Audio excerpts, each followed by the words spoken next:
Dr. Phil, a mom so busy. You've got 7 telephones. She doesn't have time for her daughters. You say you ran away while your mom was getting a massage. My mother was at work constantly. So you guys were there alone. She did get a protection dog. She's a great animal handler. Now, I went for professional help. Is this the person that told you it was okay to get Botox in a 15-year-old child because they have a bad body image? Actually, the dentist talked me into it. what the nannies say. I looked at her and I was like, are you serious? Let's do it. Have a good show, everybody. Here we go. This is a safe place to talk about hard things. Stand by. We'll count you down. Today's going to be a changing day in your life. 5, 4. I am not giving up on you.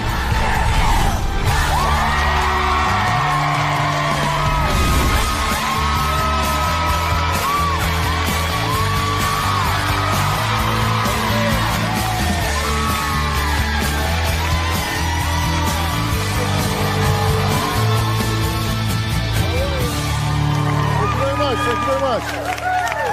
Well, this is 16-year-old Veronica. Now, viewers at home and online will definitely hear from her today, but will not see her face because she's a child who attends school and allegedly parties with boys and sometimes even adult men. And her mom, Valerie, suspects that she may be doing, she just thinks she's doing a whole lot. But I'm telling you now, my issue is not with this young girl. My issue is with her mother. Even though Valerie complains about her daughter's behavior, she asked her then nanny, yes, you heard correctly, her nanny, to send me an email begging for help. Now, apparently, Valerie could not even take the time to lift up one of her fingers from her 7 phones, which her family members say she's always on, to contact me herself. She had to delegate that. But she did talk to us on video. Let's hear what she had to say. My daughter is completely out of control. I feel like I don't know what to do. My mom thinks I'm a devil child, thinks I'm going to hell. If things don't change quickly, she could be kidnapped. She could be sold into sex trafficking. They could use her organs for religious rituals that they have. They could drink her blood. My mom is psycho crazy. She's a mess. Veronica would get into trouble all of the time. I was constantly taking away her phones, taking away her computers. None of the punishments worked. About a year ago, Veronica ran away from home. I work really hard. I have 7 phones, and they're all for work. It's very hard for me to wind down, so I had a massage therapist come to the house to give me a massage. And when I woke up, I couldn't find Veronica. I was terrified. I didn't know if she met somebody and they kidnapped her. I was going out of my mind, yelling, hysterical. It was horrifying. When I ran away, the best days of my life. I took the city bus and I left. I immediately called the police. I eventually contacted a private investigator. I posted to social media an ad for $10,000 to get my daughter back. 3 days later, we were able to apprehend her. I was kind of bummed that they caught me though. Do you know a girl went to her car? She was snatched in the parking lot. What makes you think I'm not going to get snatched in the parking lot? How do you know that? Since Veronica's run away from home, things have only intensified. My mom thinks I'm friends with heroin addicts. I do smoke weed. It helps me deal with my mom. I know that my daughter is very promiscuous. Veronica uses social media to meet boys. When it comes to guys, it's so hard because there's so many of them. You can't just pick one. For me, it's you gotta have them lined up. My mom definitely needs to relax, take a chill pill. I'm a teenager. I'm gonna do crazy. Okay, I've been doing this show for 17 years. This is the first time I've ever had a nanny write in on behalf of a mother. Why didn't you write in instead of your nanny? She beat me to it.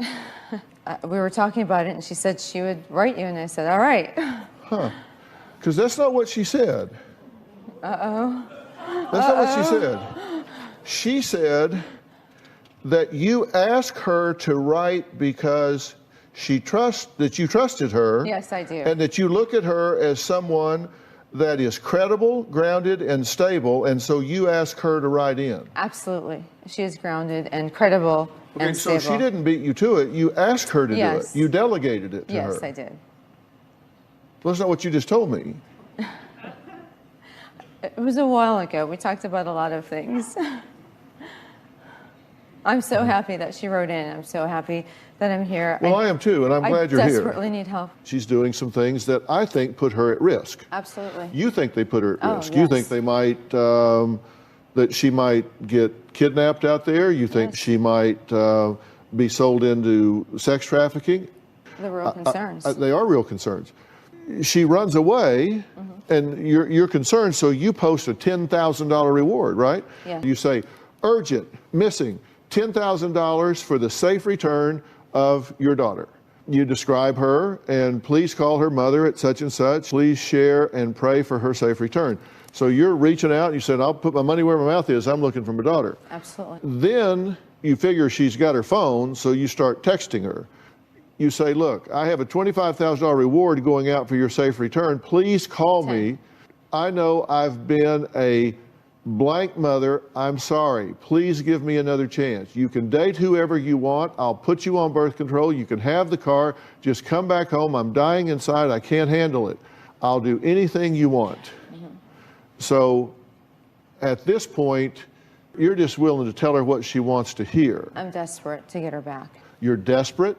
You're concerned. So I'll delegate to my nanny to write in a letter, which seems really odd to me. That's a real, that doesn't fit with the situation. I'm a parent, okay? Dr. Phil, okay, I'm a parent.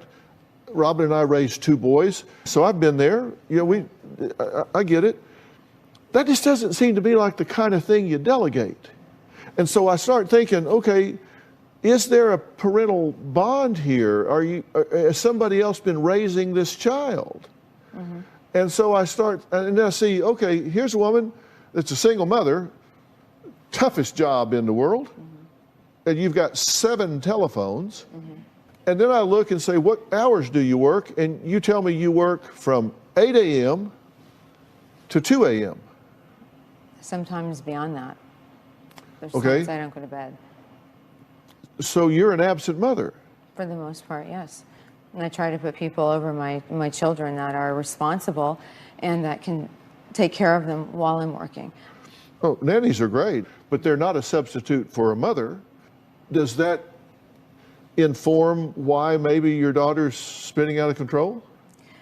Part of it, but I believe that from a young age, when I was there hands-on full-time, I still had issues with her. You know what she said when she came back from this runaway?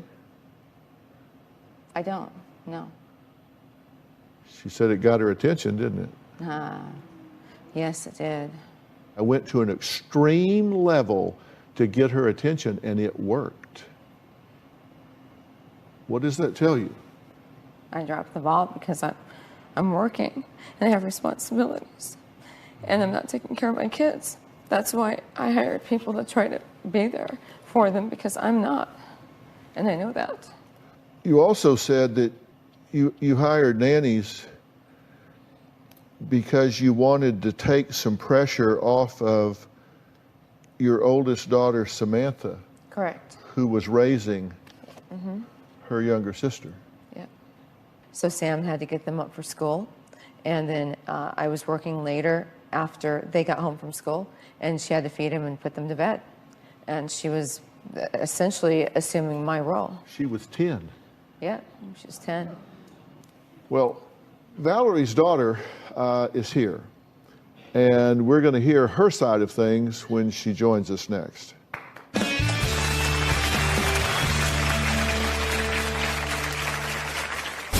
My mom makes me look like an out-of-control teen, which I'm not. She's so old-fashioned. She doesn't accept what, kids do nowadays. She does want to insert herself anywhere she can. When I go out, my friends' names, address, license plate. She's like the FBI. And later, I asked you if you were bribing her. She's 16. Are you taking her and getting Botox and filler treatments? Tomorrow, she's a real-life Nurse Jackie. While you were taking care of patients, you were under the influence of drugs. The availability of narcotics, it was like a kid in the candy store. You're state hopping to stay one step ahead of the nursing board. She claims her husband's an alcoholic. I gotta babysit her every freaking day. I would like to save my marriage. You're talking about save my marriage? I'm interested in saving your life. That's tomorrow. Then, on Wednesday, Mom faces off with her daughter She's out of control. and her sister. This is a phony appearance. I missed the phony part. Is she not really here? That's Wednesday. In my life, unfortunately, I'm very busy. I work a lot, sometimes 70 hours a week. I don't keep track of my kids like I should. I bonded with Veronica that I communicate mostly through texting. My mom's way of dealing with her children is just to hire nannies. I've hired nannies to help me out. Being that I was at work all the time and the nannies were home with the girls, I started leaving the punishment up to the nannies. I feel with my daughter, I'm always walking on eggshells. Oh, look at me, my hair's blue. Oh, look at me, my hair's pink. These days, it's best if I just stay quiet, avoid all the drama. It's just not worth it. Well, Valerie says her 16-year-old daughter, Veronica, engages in destructive behavior, which includes lying, running away, hanging with the wrong crowd, and going to see a fortune teller. Meanwhile, Veronica says her mother is a hyperactive stalker who does not understand that she's just living the life of a typical teenager. My mom makes me look like an out-of-control teen, which I'm not. She's so old-fashioned. She doesn't accept what, kids do nowadays. I blame my mom for a lot of the problems that I have because she's a roadblock and she's definitely in my way. We've never gotten along. We can't. Everything's a fight. We try and have a conversation, it turns into an argument. Because I moved around. 600 friends? Right, I've been to how many schools? 20s and 30s, the guy that's in India? Tell me about him. Okay, when it comes to lying, I'm a very good liar. I feel like I do have to lie because sometimes she'll be like, no, you're not doing that. I definitely have to lie to her a lot. She's also very conniving. She will tell me she's going to somebody's house and she's not really going to that person's house. She does want to insert herself anywhere she can. When I go out, my friend's name, address, license plate. She's like the FBI. It's none of my mom's business at all. I would have on my phone. If you ask me, my mom definitely needs to stop being so strict. My mom is unpredictable. I feel like I'm walking on eggshells. You never know what's gonna happen next. The rules always change, so it's like you never know if I can stay up till 3 in the morning or 10 at night. When my mom gets mad at me, she takes things to extremes. She's grabbed me by the arm or put me against the wall. I really wanted to chill out. What I want my mom to know is I'm a really good person. She's never gotten the time to know me except for the bad things that I've done. You think your mom's just old-fashioned? 100% old-fashioned, like everything. So you think a modern mom would just be okay with you drinking at 16? I mean, it's normal to do. I think every teenager drinks, smokes, parties. I don't think it's out of the ordinary. I think you started drinking at 12. I don't even remember what party it was. But it was young. Yeah. You say you ran away while your mom was home, but she was getting a massage. Yeah, she was getting a massage, packed my bags, took the bus, left. You knew the kids that turned you in, and you think they did it just to get the money from your mom? Oh, 100%. Who wouldn't want $10,000, $25,000? So, kind of find out who your real friends are after that. Yeah. Did any of that money find its way to you? No. Did you tell him that you want to emancipate me and go Well, off on I did your want to get own? emancipated because, we just don't get along, so it wasn't, working out. Yeah. So it was an option. I'm saying it was an option. It's not like I'm around that often to be in your face. Oh, So you want to be emancipated, you told her? yeah, I told her that. Okay. Let's say you're emancipated. What now? I don't really have a plan. Oh, tell me about your plan to dance. Oh, okay, my mom thinks I'm gonna be a stripper. I make a joke out of it, right? And then she runs with it, and I'm like, okay, it was a joke. No, you were serious. You wanted to be a stripper in Las Vegas. What if I did though? What if I did? That's not what I want Everybody for my daughter. tries stuff. You can't just say I'm not gonna be a stripper. Because it's not safe. It's not. Why do you want to do that? Well, I don't. I'm just saying it's a possibility. What are you going to do for 2 years? Because you can't be a stripper till you're 18. And trust me, you go to Vegas to be a stripper, they check. Probably one of the older men that's interested in her will take her on board and take care of her. Okay, a lot of guys are interested in me. I mean, I'm gonna go somewhere and guys are gonna stare at me. I can't stop what guys think, or like, I can't tell them, please sir, stop staring at me. I'll take you away from your mom. She's so mean. Go ahead and stay with me. Yeah, a lot of guys will say that. Why do they want you? Why does a 30-year-old man want to be with a 16-year-old? That's a great question. Maybe I'll ask one next time I talk to Yeah, them. in the conversations and the relationships, it's inappropriate. When you do interact with your daughter, do you think you interact in a appropriate way and make appropriate decisions and set appropriate boundaries? I believe so. Do you bribe her? Yes. And you think that's appropriate? I don't know if it's appropriate, but I feel like I've got to negotiate with her. I don't have control. I feel like I can't communicate with her. I can't reason with her. I can't spank her. I mean, I can't call the police on my kid. I You honestly have, though. Okay, don't she used to know call what the to police do. and then they'd say they can do nothing about the situation. So then they just like... A couple of times it got really bad and I didn't know what to do. Why call the police on me if it's just behavioral? Veronica's older sister, Samantha, has been listening backstage. She says she has not only really helped raise Veronica, but also disciplined her. We'll be right back.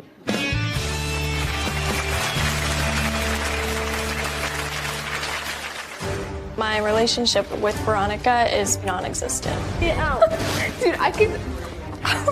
Seriously, put it down. I do not approve of the way she is living. She even told me she wants to be a professional stripper. When it comes to my sister, part of the problem may be my own mother. And later... I remember when she asked me to take Veronica and her friends to go get Botox. Do you think this is insane? Veronica has an older sister, Samantha. When I think about her, she does make me sick to my stomach. Like, I can't even believe I'm related to her. Now look at my daughter, Samantha. She made life easy compared to Veronica. My sister's in all these beauty pageants and she thinks she's so perfect, but nope.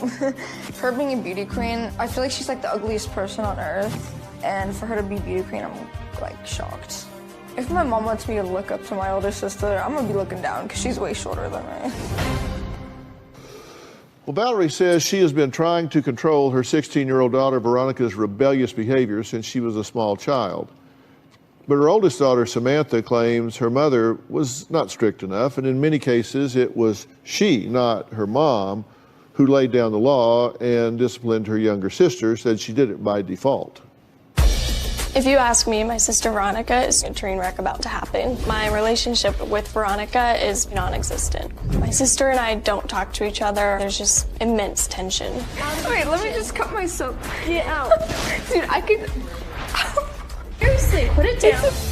When we were growing up, my mom was always busy with work.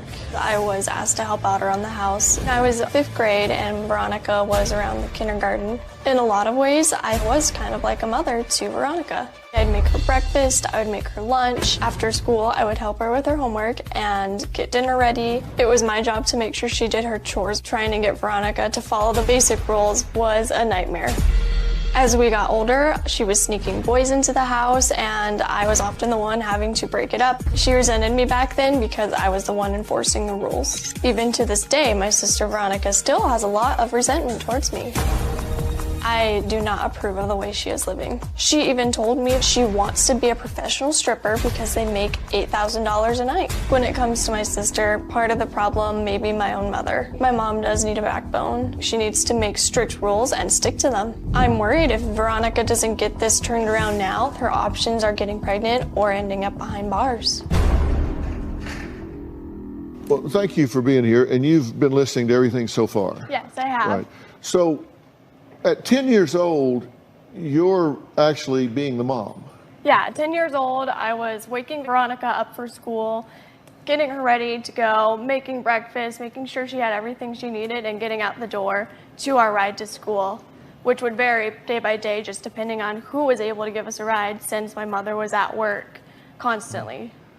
So you guys were there alone? She did get a dog, a protection dog, because we were home alone a lot, so that was kind of a security thing for us since we were home unsupervised. She's a great animal handler. Okay. So what is your plan? I don't know. I mean, really, where will you be when you're 18, 20, 25? What We'll do you, hopefully have like a good job. do you think you're at risk with some of the behaviors you're doing? Yes and no. What? Like running away, hanging out with people that I shouldn't. She's 16. Are you taking her and getting Botox and filler treatments on her? At the dentist, she had that done, yes. At 15? She's felt insecure about how she looks, and I wanted her to feel better about herself. She asked me if I would sign off on it, and I did. I've had it done myself. Oh my God.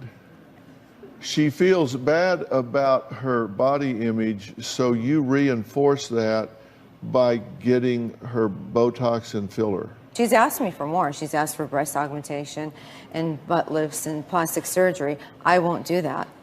But also, at the advice of a psychologist that I did go see, and basically said if I didn't capitulate to giving her either a tattoo or a piercing of some sort, that I would lose my daughter. This is paid advice. Is this person that told you it was okay to get Botox and filler on a 15-year-old kid because they have a poor body image? No, actually, the dentist talked me into it. To give a 15-year-old Botox and filler is absolutely idiotic. I believe... You don't do that. Seriously. I'm not... And let me be very clear. Words are important to me. I'm not calling you an idiot. I'm saying that behavior is idiotic. I believe that if there's a problem with her, they're going to fix her. They're professionals. They're doctors. That's why I go there. I'm not seeking out a plastic There is no problem surgeon. with her. I didn't think there was. The only problem with her is how she might be labeling herself. She won't change it. I tell her she's fine. I tell her she's beautiful. I tell her I don't want to change her.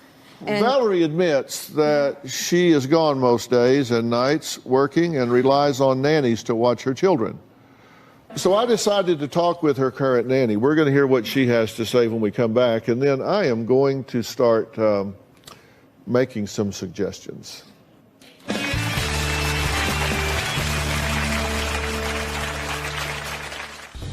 I do believe that there's a few things that Valerie is doing wrong. In my eyes, Veronica is lazy. She's a liar. Veronica's wanted me fired just because I've been tough on her. I'm more of a mother to Veronica than Valerie is to her own daughter. A part of the problem is my mom does work a lot. I don't think she's slept a day in her life. She doesn't go to sleep for like 3 days straight. I'm a property manager. I'm on call 24/7. If there's an issue, I have to deal with it. Work came first, and we were an afterthought. She's never had time for any of us. Valerie says she can't always be home to monitor her daughter Veronica's every move, especially due to her busy work schedule. Now, that's why she hired her nanny, Elaine, to help out. Here's what Elaine has to say. Working for Valerie and the family can be very challenging and stressful. Valerie has a very hands-off parenting style. She works around the clock and doesn't really have time to be a mother. Sometimes I pick up the girls from school, take Veronica to the doctors, to the gym. I've attended parent-teacher conferences for the girls. The staff of the school already know me as Veronica's guardian.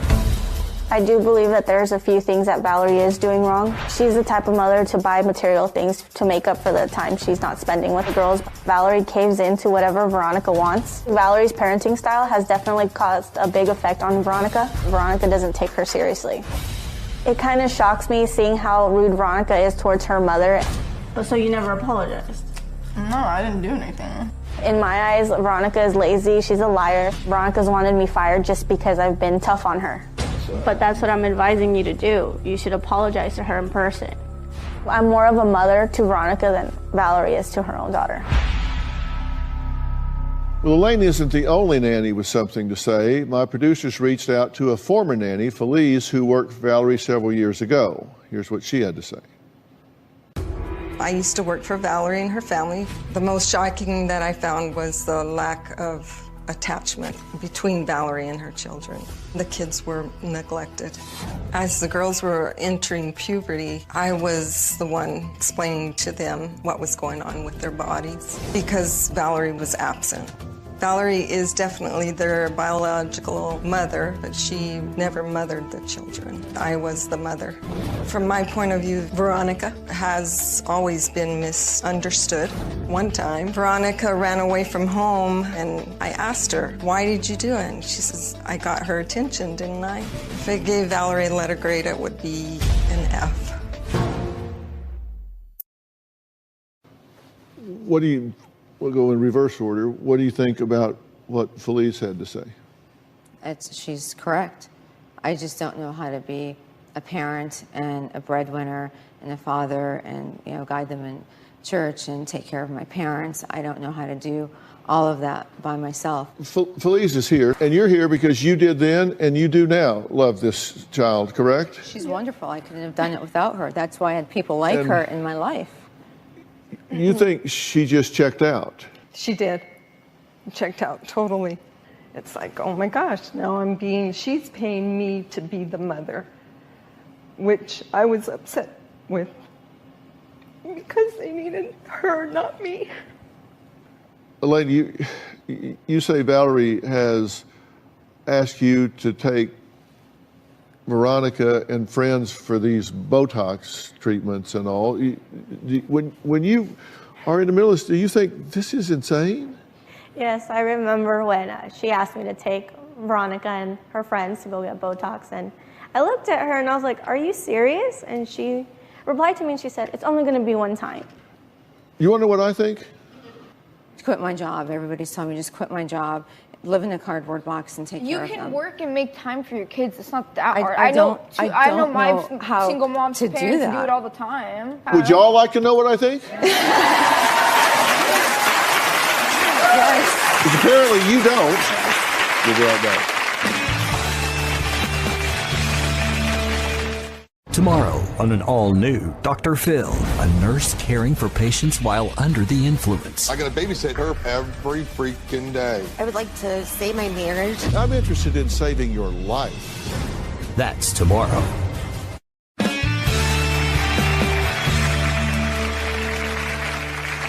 First off, I absolutely, unequivocally, without question, do not think that you are a bad kid. I don't think that you are nearly as shallow as you might like people to think sometimes with your flip attitude and everything.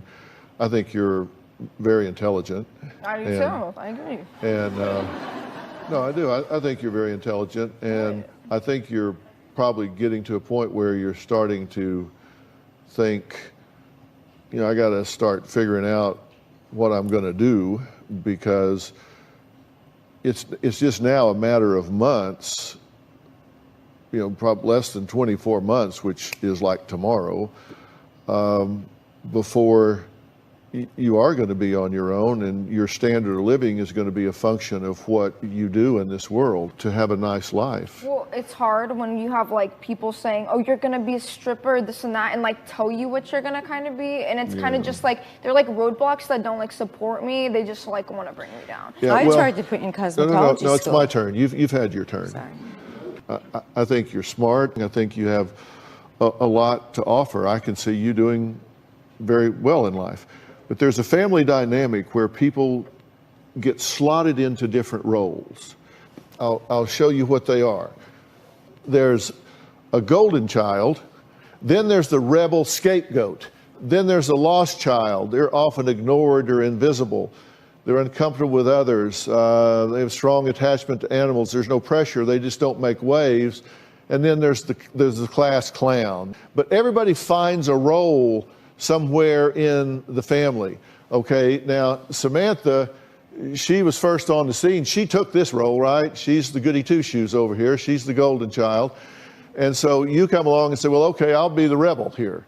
So I'm going to take this role here. I mean, that's just kind of the way it shakes out. I mean, all of your families, if you go back and look at them, you'll find out that they kind of fall into these categories. And it's not too late for you two to have a relationship. And you need to really ask yourself if you're thinking for yourself. When you let a dentist tell you that it makes sense to play into your daughter's misperception of herself by enhancing her look with Botox and fillers. Wow. You know, that's when a mom is supposed to say, shut up. You know, don't. You have to realize, though, she comes at me just with, listen, just with listen. pictures, and she's begging me to do this. And I have a hard time saying no to her. She wears me down. For hours, she'll say, Mom, I want this. Yeah. Well, then you got the tail wagging the dog.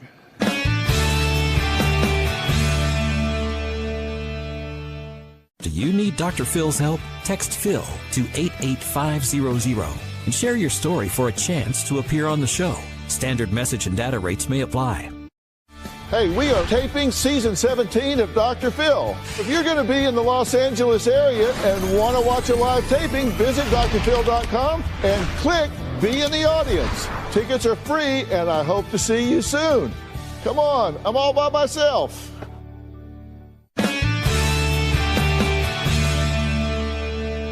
You've got to have resolve here, and you've got to stop parenting from guilt. Because you're parenting from guilt. You feel guilty by being absent. Yes.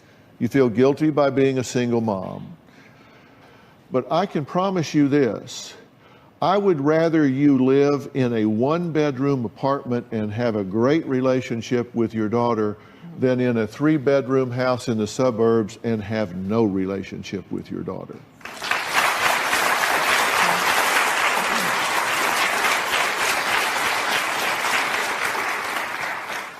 Because she needs you and she misses you, and you are overreacting out of guilt. She wears me down until I'm in tears, and I give in because I feel like I'll be hated if I don't say yes. Well, you just don't give in, and I'm going to get the two of you some professional help so you're not having to do this alone. And I am going to get someone specifically involved here, handpicked, that is going to help your mother moderate and modulate her overreaction in some areas if you're willing to do the same thing, because you are taking some high-risk behaviors, and I don't want anything bad to happen to you. I want you to be safe. I want you to value yourself enough and love yourself enough that you won't be walking down the street at 10 o'clock at night in a dangerous neighborhood. You need to love yourself enough where you say, I'm not putting myself in that situation. I love myself more than that. And if I get some help with this, you'll participate in that, right? Yeah. And if I get you that help, will you do that? Yes. But you have got to invest time in this. You've got to take time away from work and invest in your family. It is not too late for you two to have a healthy, going forward relationship. Okay?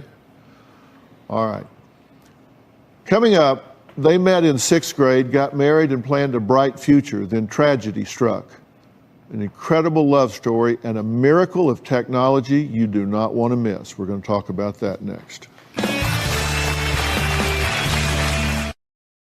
Want to know what's coming up on Dr. Phil? Visit our website and subscribe to our email newsletter. You'll get weekly updates, life strategies, and exclusive video that you won't find anywhere else. Plus, on drphil.com, you can see sneak previews of upcoming shows. Log on today. In my opinion, the people in this country who deserve our respect the most are the men and women of our military who put their lives on the line to protect you and me.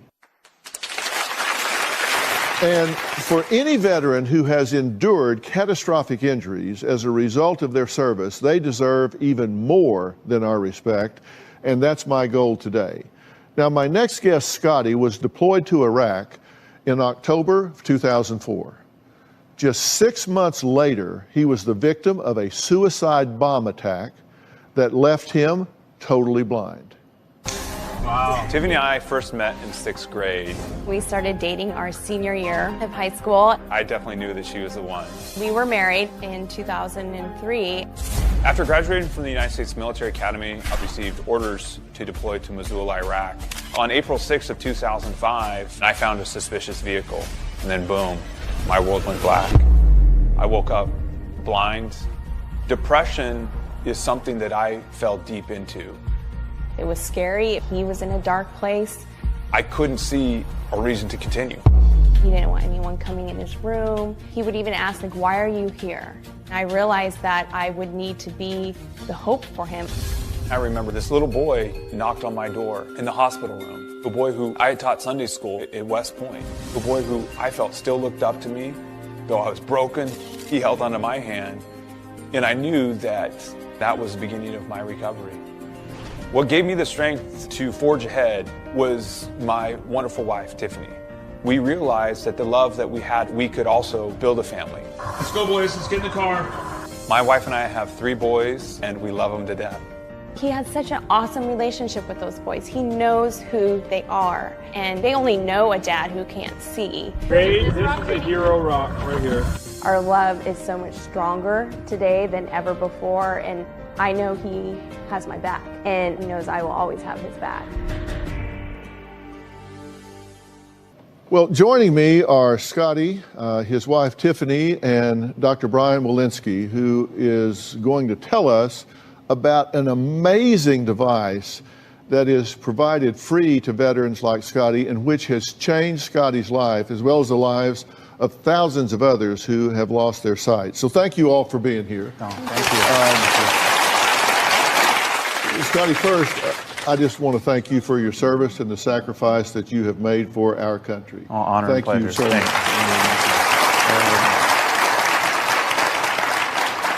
Once you recovered enough to return home, what was the hardest part of adjusting to your new life? I was such an active person, and I did not know how I would continue to live that same life.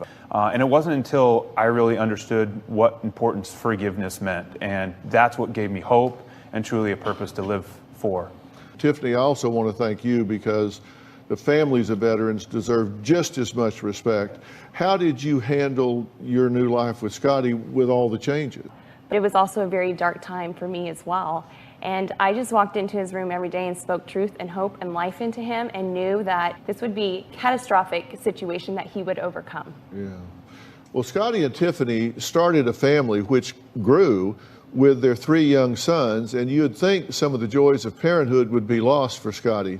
Now, Dr. Walensky, you specialize in low vision optometry and consult with the company Orcam that has developed a device that allows visually impaired and blind people to read. Is that right? Yes, the device is called Orcam MyEye, and it's the world's most advanced wearable artificial vision device. It's about the size of your finger, and it attaches to most any eyeglasses. The device will read any text that's in front of you aloud. For thousands of Americans and even more individuals worldwide who are blind or visually impaired, this has truly been a life changer. Scotty, I understand that you use your MyEye to read to your boys, so why don't you show us exactly how this works? So I am very excited to bring out your 9-year-old son, Graham. What do you say, Graham? How are you, buddy? Good. We'll let you stand right here. Have you heard of a poem, My Shadow? No. Let's see what it says. My shadow. I have a little shadow that goes in and out with me. And what can be the use of him is more than I can see. He is very, very like me from the heels up to the head. And I see him jump before me when I jump into my bed. You like it? Thank you, buddy. Yeah, Graham, thank you so much. Now, I understand that Orcam MyEye can also recognize faces. Doc, how does that work? Yes, it recognizes the people in your lives, giving the wearer a greater sense of control. So, Dr. Phil, we actually have a temporary picture of you in a device, and we'd like Scotty to identify you. All right, now in order to pick me out of a group, we've chosen a couple of members of our audience to come up. So Danielle and Lauren, join me on stage.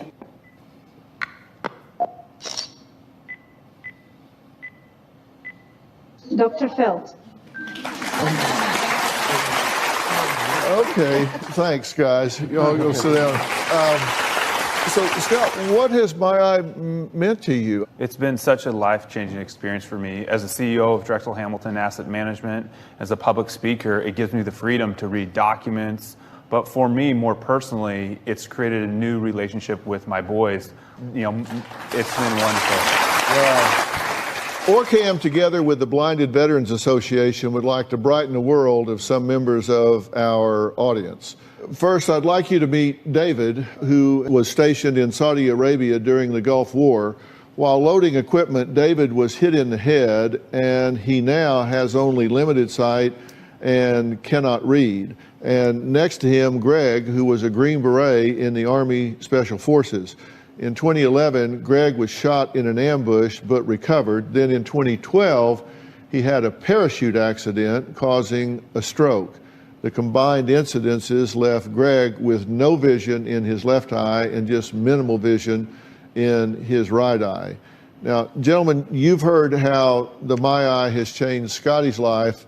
Well, OrCam and the Blinded Veterans Association hope it does the same for you. So each are getting a My Eye device and a lifetime BVA membership. Wow. Thank you. Thank you.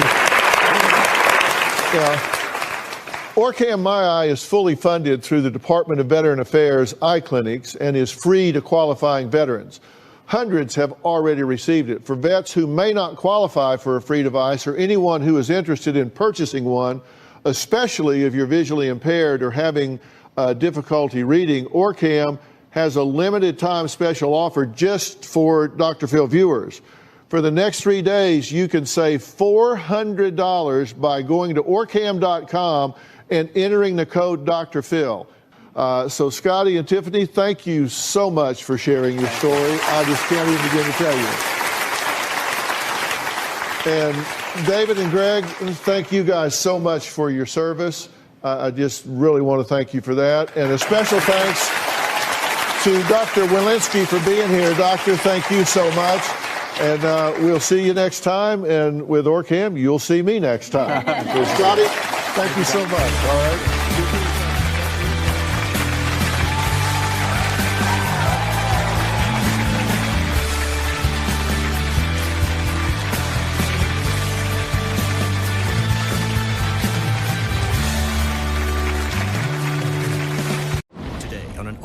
Dr. Phil. She's a real-life Nurse Jackie. While you were taking care of patients, you were under the influence of drugs. The availability of narcotics, it was like a kid in the candy store. You're state hopping to stay one step ahead of the nursing board. She claims her husband's an alcoholic. I don't have an alcohol problem. I have an abusive wife problem. You're here because the relationship is toxic. You're here because she's an addict. Correct.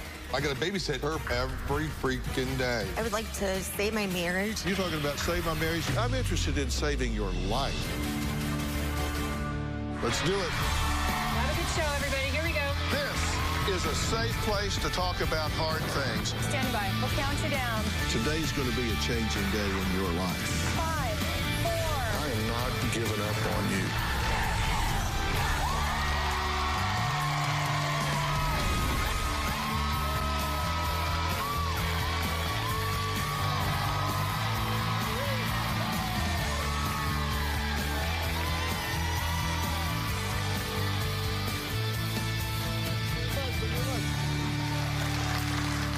John is here today, and he says that his wife, Heather, is one of the most brilliant nurses he has ever known. She even graduated valedictorian of her class in nursing school. But after Heather suffered from extreme back pain, she admits she turned into a real-life Nurse Jackie and began to take pain meds, eventually stealing them from her job at the hospital. Now, that's when John claims her behavior took a really dark turn. John says his wife's fits of rage are commonplace, and she even burned him with a lit cigarette. Take a look. I am I'm currently a registered nurse. I work full-time for a treatment center where we actually treat patients with their own substance abuse issues, drugs, and alcohol. I was the valedictorian on my nursing class. That's who I am.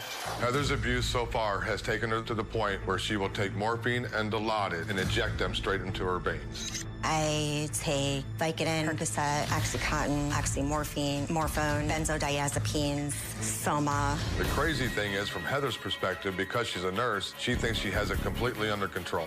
When I am coming off the medication, I am a real bitch because I'm panicking. Heather is both physically and verbally abusive. When I find Heather's stash of pain medication, she will go completely crazy.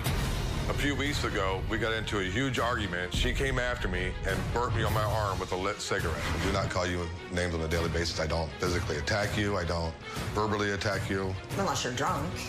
Ever since I was 5 years old, it was always my dream to be an ER nurse. She has actually inspired me to change careers at 50 years old to go into the nursing field. I am currently in the middle of an investigation. I could very likely lose my license because I had taken a lot of narcotics.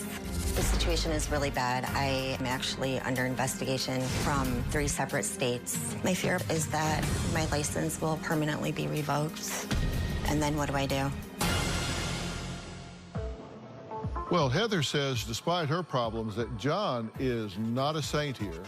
And it's his abusive behavior and drinking that drives her to abuse pain meds. To cope with the stress of my wife, I will have a drink. I feel like when it comes to my drinking, I do have it under control. I don't feel like I have an alcohol problem. I feel like I have an abusive wife problem. When John drinks, he will fill up a glass, about 12 ounces or so. He will chug it until it's gone. He passes out, and he wakes up, does the same thing. When I do drink, it will be on the weekends or if I don't have anything to do the next day. John will binge for at least 3 days straight around the clock. Gallons of whiskey. Not gallons and gallons. Like that? That's a half a gallon. Okay, fine. Heather makes me out to be some kind of monster, but I'm not. I caught him drinking, and he was mad, and he pushed me into a wall. I hit my head, and then I fell, and I hit the dresser, and I ended up with a huge bruise. John is a hardcore alcoholic. He's so drunk he can't even focus. I don't know what to do to get John to understand that his drinking is causing me to do what I do. Okay, I'm curious about why you think you're here. Is it to get him help for his drinking and abuse, or is it to get help for your abuse of drugs? Dr. Phil, so far our relationship is so extremely toxic.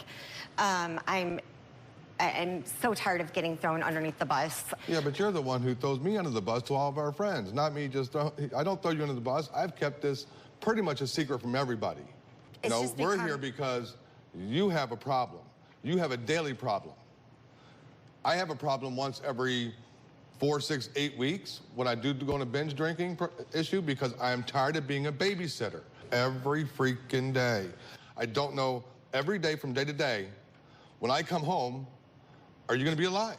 Okay, so you're here because the relationship is toxic. You're here because she's an addict. Correct. If I was making a training video for like a treatment center and we were going to educate kids in school or whatever, and I was going to say, okay, here are all of the explanations, justifications, excuses that people give when they're addicts. I could take your interviews and just label them as typical excuses that addicts and alcoholics give to deflect and justify their behavior. I could just play y'all's videos and I'd be done. Yeah. And I agree with that. I mean, there's absolutely no doubt that I use her for an excuse, and she makes a damn good one. Dr. Phil, I was recently in the hospital about 2 weeks ago, and I was in for 6 days. He disappeared 3 days into it, left me there the last 3 days to go home and drink, and I never heard from him again. Correct. And I was extremely sick.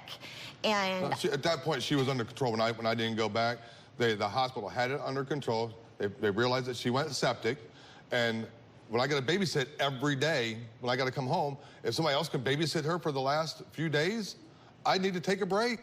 And get drunk. Right. And who does this? Who leaves their wife at the hospital? It seems completely rational, right? You know, they got her covered. She'll live. Right. Let's get drunk. Right. Thank you. Yeah. Are we done? Yeah. Makes perfect sense. Now, 3 years ago, was that the first time you stole medication at work and injected it? Yes. Okay, so when you say work, you were working as a nurse, right? Correct. And what were you a floor nurse at the time? Yes, I was. So you were taking care of patients? Yes. And while you were taking care of patients, you were under the influence of drugs? Yes. That you stole from the hospital? Yes. Which, that's a felony, right? Yes. Honestly, Dr. Phil, I never thought that our relationship would be sick enough to have you pick us to be on the show. Like, it's surreal because I really didn't think I was that bad. So I hear you saying it, but it's just really hard to swallow. Yeah, and you're on the lam pretty much, right? I mean, you're state hopping to stay one step ahead of the board, because the nursing board will get after you in one state, but you go to another state and you get an automatic temporary right there, but then by the time that temporary is about to expire, you got to go to another state, get automatic temporary there, but pretty soon there's only 50 states. Right. So eventually you hit a wall, it's going to catch up with you, right? And I'm tired of the cycle. I just never thought this would be me. And so the fact is that you are holding these people's lives in your hands. You could go in there high, make a wrong decision, read something that's supposed to be 0.05, and you read it as 0.005 or 0.5, and you measure it wrong, you kill somebody. This is dangerous business, right? Yes. John took a photo of Heather's stash of needles and pill bottles that he claims she kept hidden on her side of the bed in their bedroom. Now, John claims when he confronted Heather, she first tried to deny that they were hers. Who else would be getting in your nightstand and putting stuff in there? A night gnome? I don't know. No, so, but I mean, when you look back at it, it's pretty transparent, right? Yes. She also took some pictures. These are photos that Heather took of their bedroom door that she claims John kicked in while you were drunk. That's correct. Yeah, because she locked me out and I needed to get back in my bedroom. Because? Because I wanted to get back in my bedroom to go to bed. Of course. Makes complete sense. Can we focus back on her? Yeah. So how does Heather steal drugs from the hospital? And we're going to talk about that. We'll be right back.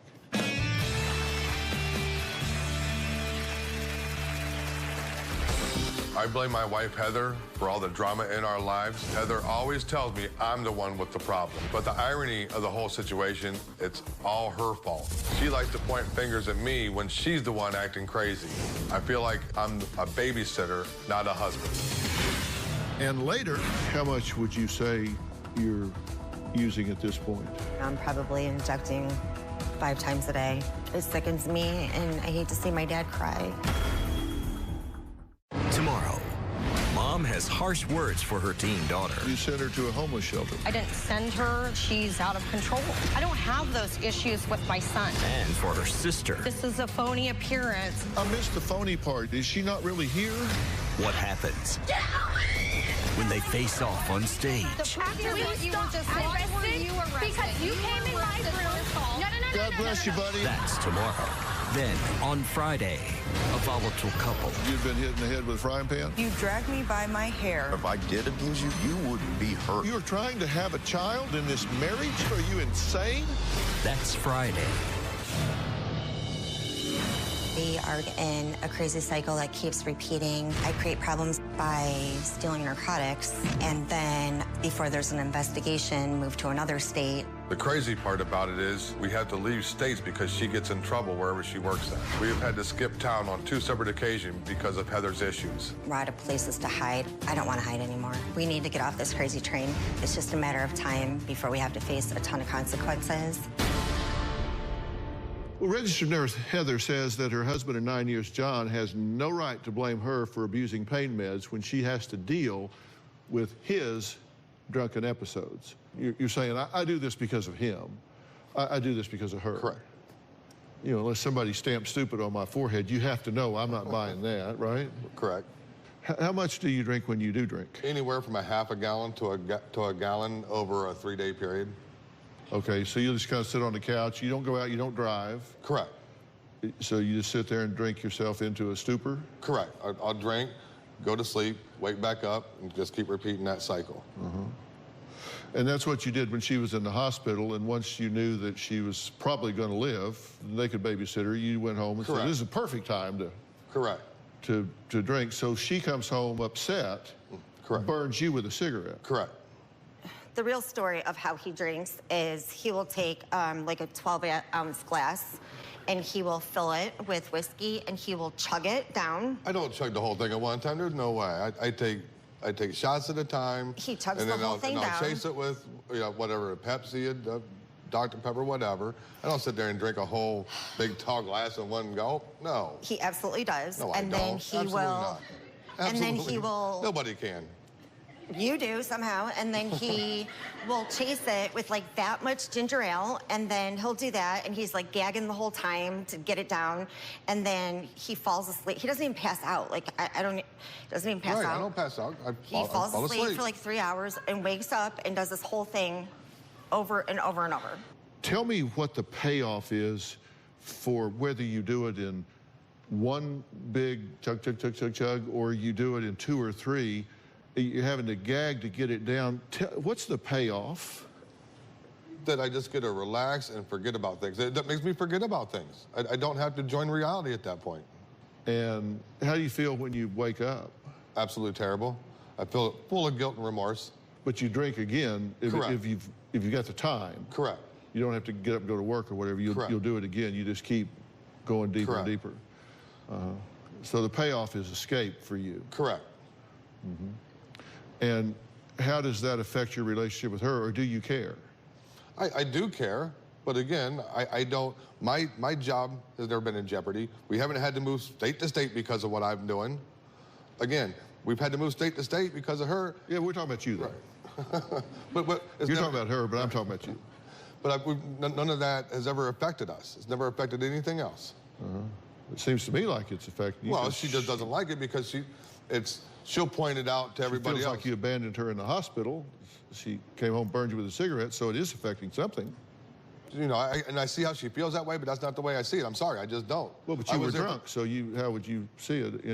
Because I was there for the first 3 days. That's not the first time that she's ever been in the hospital. It's not the first time that she's ever been sick. Now, where'd y'all meet? He was a friend of my dad's. Where? In Ohio.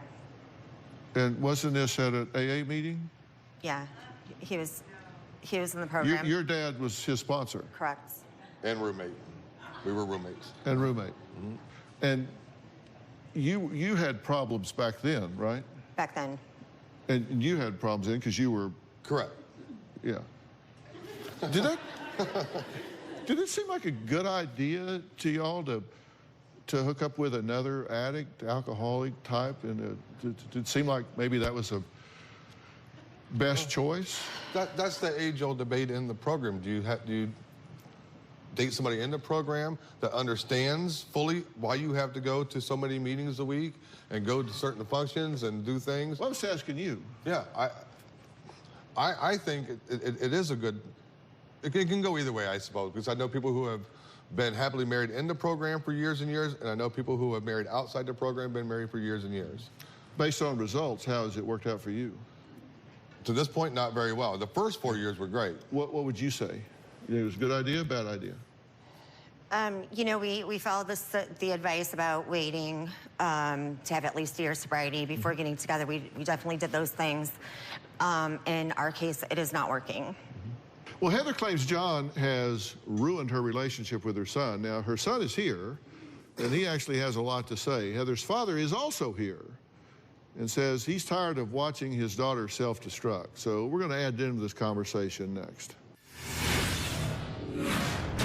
Because of my mom's addiction issues, I wasn't able to live with my mom until I was 13 years old. John hated me, and my mom didn't ever take my side. For the past 10 years, I've seen my daughter the destructive path that she has been on. For my daughter, Heather, there's no doubt that I'm going to get that call one day that she's overdosed. And later, I have no help, and it seems like nobody wants to care. She has to babysit you with your alcohol issue. Not on a daily basis. Because honest, you guys shouldn't have to babysit each other at all. You guys are supposed to be the mature ones in this situation. I have a son from a previous relationship. Cameron is now 18 years old. Cameron lived with John and I for 3 years. I feel like my husband had a huge part in ruining the relationship with my son. If Heather thinks that I ruined her relationship with her son, she needs to take a look at herself. John would call my son manipulative. He would call him a sociopath. From my point of view, I had nothing to do with ruining their relationship. I feel like I eventually started to become resentful towards my son, with John always whispering into my ear what a horrible person he was. It made me definitely more distant. Now, John claims he did his best to bond with his 18-year-old stepson, Cameron, who he claims has been trying to manipulate his wife, Heather, against him. Now, Cameron admits he does not understand why his mother continues to stay in what he describes as an abusive relationship. The best way for me to describe my mom and John's relationship is simply toxic. Because of my mom's addiction issues, I wasn't able to live with my mom until I was 13 years old. My house was chaotic. My mom was taking pain medication, and my stepfather was also drinking. I feel like I tried to bond with Cameron on many occasions, but he wanted nothing to do with it. He still doesn't want to take any personal responsibility for himself. It's still always somebody else's fault. John hated me, and my mom didn't ever take my side. Once when I was 14, they were fighting, and it got so bad that I could not take it anymore, and I ran out of my room and I grabbed a knife, and I told her that I was about to stab him because of the things that he did. I eventually told them that I can leave if I wanted to. Cameron basically refused to follow the rules. I said, I will take you to the Greyhound bus station, and I did. Since Cameron has moved out of our home, he has moved from place to place. He has burned every bridge. I believe that my mom should get away from John. My fear is that my mom is never going to change. I've come to terms with the fact that she may just die soon. Well, Cameron is not the only person with concerns. Let's hear what Heather's father has to say about this situation that he calls a train wreck. For the past 10 years, I've seen my daughter the destructive path that she has been on. When I think about what's going on, there's many a times where I just start to cry. It's disorganized chaos, a train wreck. There's no doubt in my mind that John is drinking. I don't think there's any parent out there who wants to admit this. My daughter Heather's an addict. I went through the chaos my daughter and son-in-law John are experiencing. And 22 years ago when I stopped drinking, I was sick and tired of being sick and tired. And that's what they have to be. What really makes my heart hurt, physically hurt, is my grandson, Cameron. My grandson has never really had a chance. My daughter, Heather, never was a good mother. But I don't think she really knows deep down inside the damage that she has caused. He's been caught in this toxic relationship between John and Heather. He was robbed of a childhood.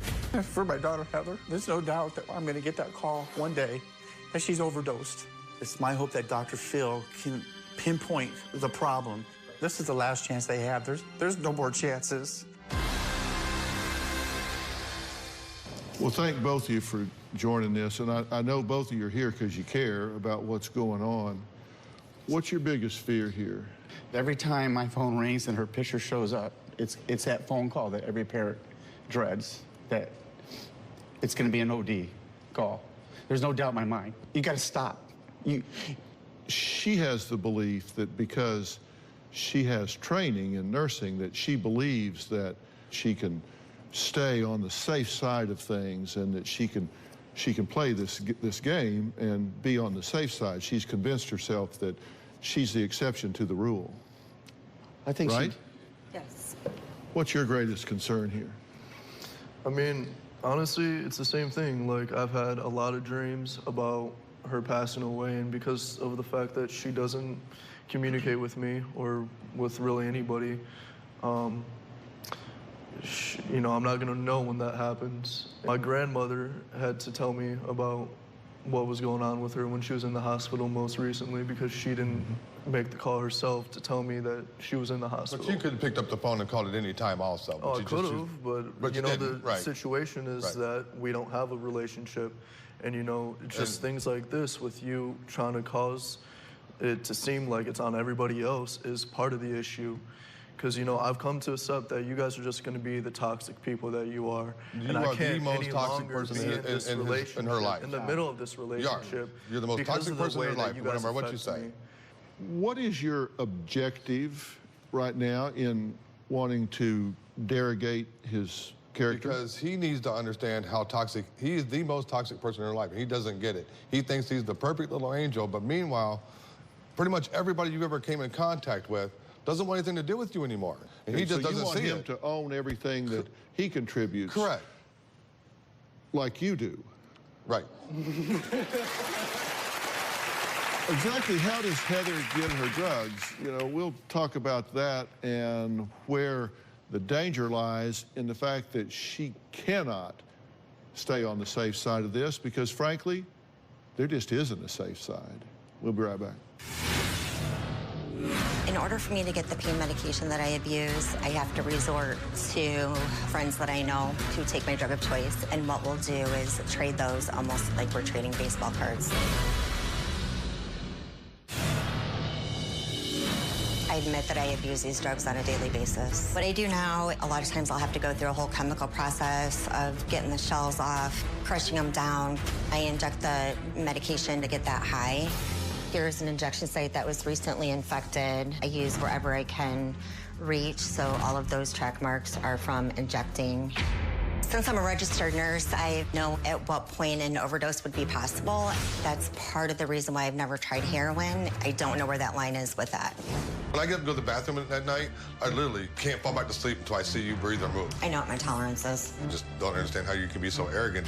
In order for me to get the pain medication that I abuse, some of it is still written for me as a script. I run out of it so quickly that I have to resort to friends that I know who take my drug of choice, and what we'll do is trade those almost like we're trading baseball cards. I've been a nurse in a hospital in the ER. The availability of narcotics, it was like a kid in the candy store. I had so much access, it was unreal. Over the years, I have probably taken so many narcotics, so many that I've honestly lost track. I have considered using heroin. At one point, I drove into a neighborhood that's known for their drug sales. I even approached somebody on the street, and he didn't know where to get it. I'm grateful because had I been able to get it that day, I would have used it. You're not in any denial about the fact that you are completely dependent. Correct. And how much would you say you're using at this point? Depending on what the medication is, or I don't know, I'm probably injecting 5 times a day, just depending on the medication, what's available. Mm-hmm. It's an all-day long cycle, getting it, reconstituting it, trying to find a vein. It sickens me, and I hate to see my dad cry. But you never call me either, Dad. You never call me to see if I'm okay. Neither do you. And how do you think that makes me feel, too? I'm the one that's got to be babysitting her. I have no help, and it seems like nobody wants to care. Nobody cares. She has to babysit you with your alcohol issue. Not on a daily basis. Because honestly, it doesn't matter when the basis is. You guys shouldn't have to babysit each other at all. You guys are adults. You guys are supposed to be the mature ones in this situation. This started as a prescription issue with you, and you became addicted to the prescription medications. And there is truly an epidemic that you're caught up in the midst of. And Robin and I were just on Capitol Hill testifying about this opioid crisis at this point. And, you know, Robin, I think you were making the comment that if the prescription is filled even one time, what the likelihood of addiction at 1 year is like 1 in 3, is it? They can refill that prescription one time and become addicted to it. So you were on a very slippery slope at this point. And it's obviously clouded your judgment because you're not being a very good thief. In West Virginia, the complaint against you states that there were diversions of 15 vials and then 2 vials of morphine from July 2017 to August 2nd of 2017. So, I mean, this stuff is tracked, it's recorded, and so it's not like you're getting away with it. So you know at the time it's going to be found out. But at that time, I'm so desperate that I don't think about it. I put it in the back of my mind and just try not to get sick. So is it possible for Heather and John to stay together and not be dysfunctional? Well, we're going to get to the bottom of this when we come back. Tomorrow on an all-new Dr. Phil, Mom faces off with her daughter. She's out of control. And her sister. This is a phony appearance. I missed the phony part. Is she not really here? That's tomorrow. Everybody in this family, including myself, are playing games. Cameron's biggest game is he likes to manipulate to get exactly what he wants. When it comes to my parents, I don't believe that I can trust either of them because they've stolen money from me. When it comes to Heather, she'll play the blame game to me to take the spotlight off of her. Cameron's game is trying to break up my marriage with John. When it comes to John, I really don't know what his game is, but it is destructive and it's destroying our marriage. I don't play games. I want those three to be as happy, joyful, and free as I am today in my life. Heather, what do you want to do here? I would like to save my marriage if it's something that you think is salvageable. You're talking about, do I save my marriage? Do I not save my marriage? That doesn't even make the short list with me. I'm interested in saving your life. Yeah. Look, there are some steps that you need to take. And the first one is you need to declare yourself as an impaired professional. You need to get legal representation. You need to not run from the board. You need to run to the board. You need to declare yourself as an impaired professional. These people understand disease. You're not a bad person. You have a disease here. And what you're doing is complicating the situation by failing to use the avenues that are available to you. So you need to stop running from the board, run to the board, declare yourself such, and show good faith that you are in serious treatment to get this under control. Quit blaming this guy, quit blaming anything else, own your situation and get better. Meet these folks down here. Joining us is a program director, Melissa Elkin, and psychiatrist, Dr. Edward Barrios. And this is a premium treatment center called the Brain Spa. They understand your situation, they understand your circumstance, and they understand that your life is in danger. And I've asked them to partner with me in coming up with a plan to help you not only deal with your board, but deal with this life-threatening disorder that you have to try and get this situation under control. You need people in your corner advocating for you to save your life as well as your career, and these are the people that are here that are willing to do it. What I'm hearing, Heather, is that you feel like you're on autopilot, but really what I'm seeing is that your brain's been hijacked by the opioids, and we want to help you find a way to kind of reprogram your brain and understand that it's not your fault. Your body is under dependency. There are ways. We have some great new techniques that are backed by Dr. Frank Lawless, the BOD, some biofeedback, some different ways of treating you as an opioid person who's dependent, whose body has become, under the insult of opiates. And we really want to help you heal so that you can go back to your family and your profession as well. So I'm offering you the opportunity to do this, but you have to be willing to immerse yourself in this. And again, that gives you opportunity to then say to the board, look, I've committed myself to this. I acknowledge my problem, I'm cleaning this up, and I'm showing you this, I'm demonstrating this to you, so you can see that I've acknowledged this and what I'm doing. You guys agree with what I'm saying? Definitely. Yeah. Makes sense to you? So, this is what I'm telling you. Are you willing to do this? Yeah, yes, absolutely. Think about what he's saying, Heather. You don't have any more chances. I'm not going to get that phone call. And you mentioned earlier that I don't call you. I'm taking ownership of that, okay? You're right. But you notice how I used to call you? It came to a period where I couldn't do it anymore. And I would tell Kim that I can't. And then and that's why I backed off a little bit. And when you moved back home to us, I knew that there was a chance. And then all of a sudden you show up at my house on a freaking Saturday saying that you're moving on Monday. That ripped my heart out. But I knew you were running. And as a parent, I have to step back. I can't do anymore. I just couldn't do it. And I had to, it was a hard. That was a destructive plan. There's a constructive plan now, and you're willing to step up and be a part of this, right? I've always have, yes. Yes. All right. What I need to say to John next.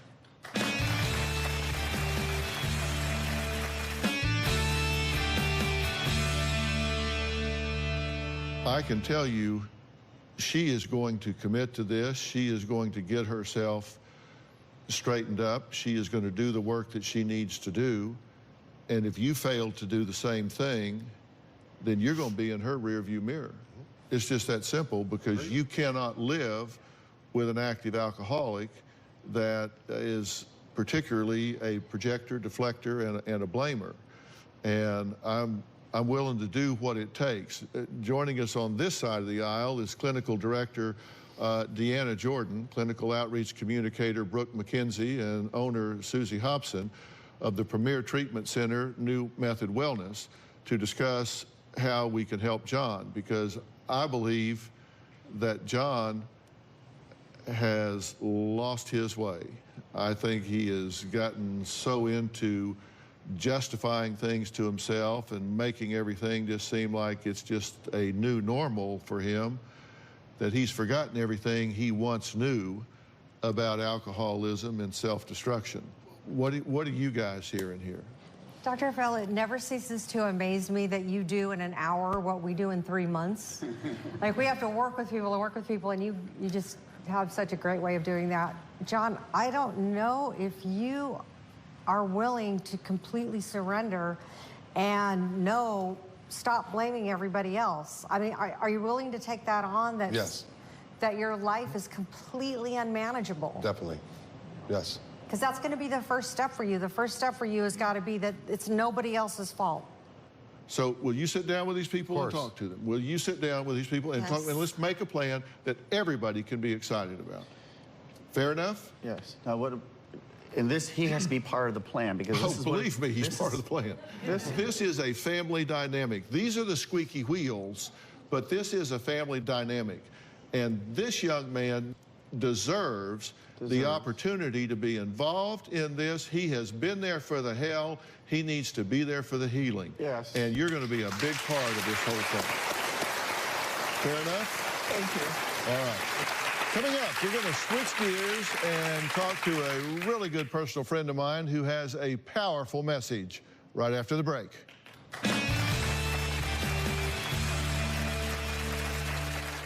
Well, my next guest is a special friend who has appeared on this show numerous times. He's here to talk about his latest novel, The Next Person You Meet in Heaven, which is in stores today. Please welcome Mitch Albom.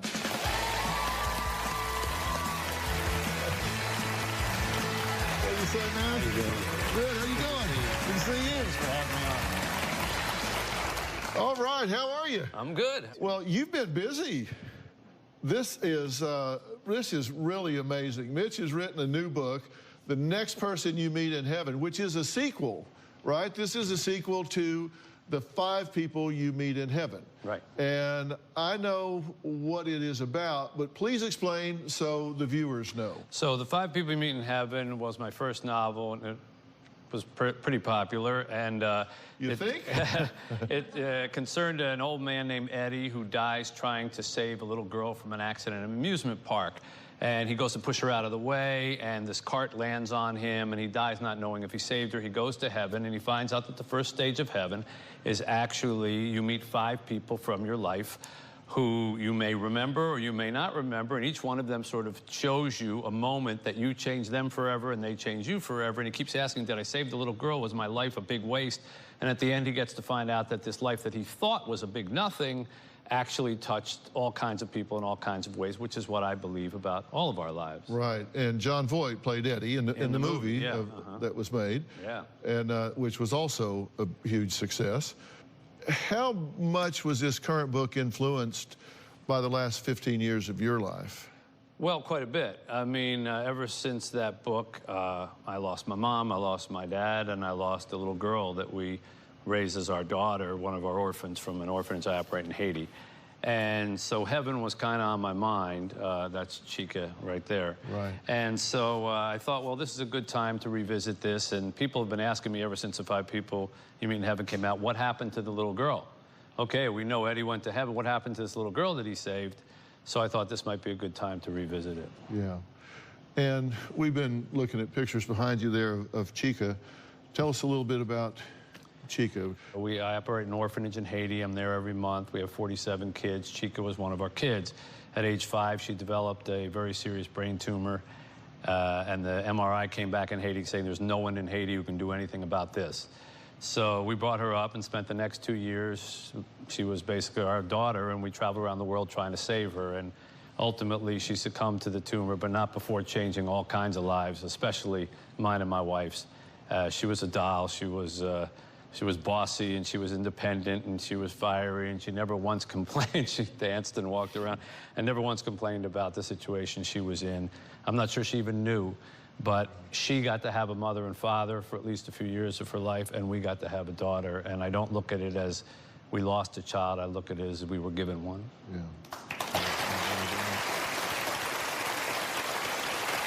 Now, in both books, the main characters are taught lessons by children.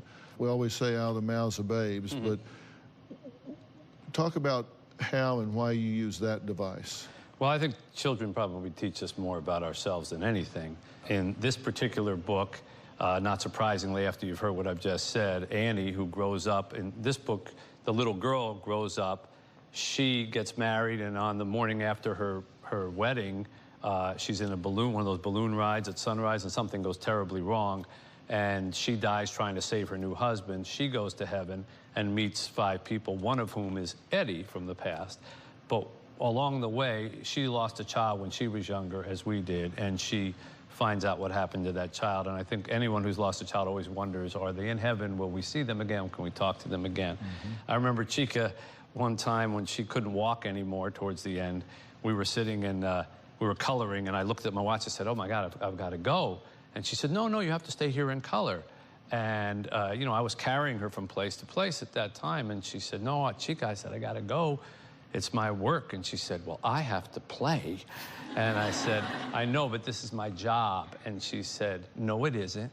Your job is carrying me. And, of course, like you say, out of the mouths of babes, that is our job. Exactly. Really, that's our job, to take care of children and those who can't take care of themselves.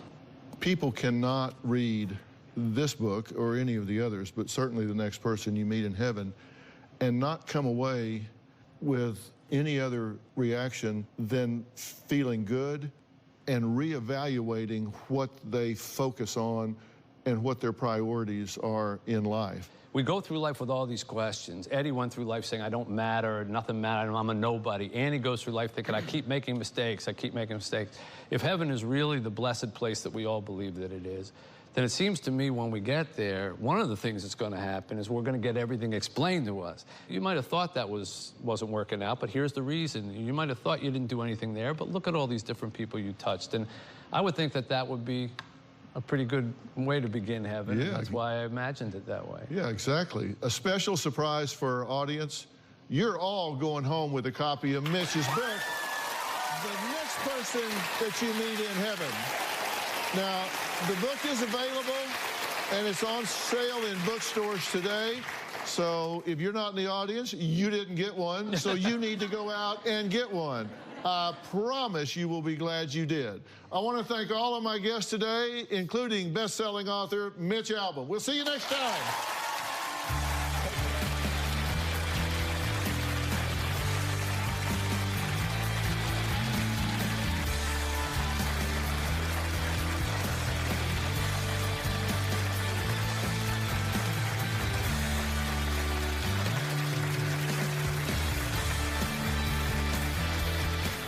Today on an all-new Dr. Phil. My Playboy husband filed for divorce, but would like to live with me. That is sick. Why are you waiting for him to tell you what you're going to do with your life? She doesn't want the divorce. Where do you draw the line, for better, for worse? Right here. But why'd you get married? She ended up getting pregnant. Wow. Okay. Did you not know that? How much? You found Dustin's profile on a cheater's website. You discovered an email with explicit images. Is she willing to take? You slept with that girl. That's an assumption. This is the ridiculous behavior that I am so tired of. Then why are you still here? Let's do it. Have a good show, everybody. Here we go. This is a safe place to talk about hard things. Stand by. We'll count you down. Today's going to be a changing day in your life. 5, 4. I am not giving up on you.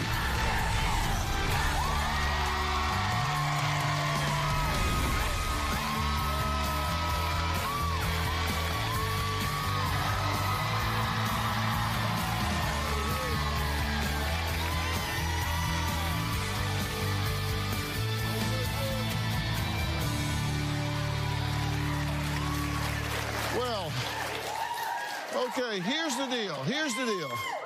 In a matter of weeks, these divorce papers will be finalized, and the marriage of Marcia to what she calls her narcissistic, alcoholic Playboy husband, Dustin, will be over.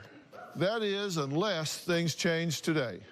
Marcia says she has uncovered information that makes her sick to her stomach. Marcia claims Dustin was on a sugar daddy website looking for discretion with friends with benefits. That he was paying college girls thousands of dollars for unknown services.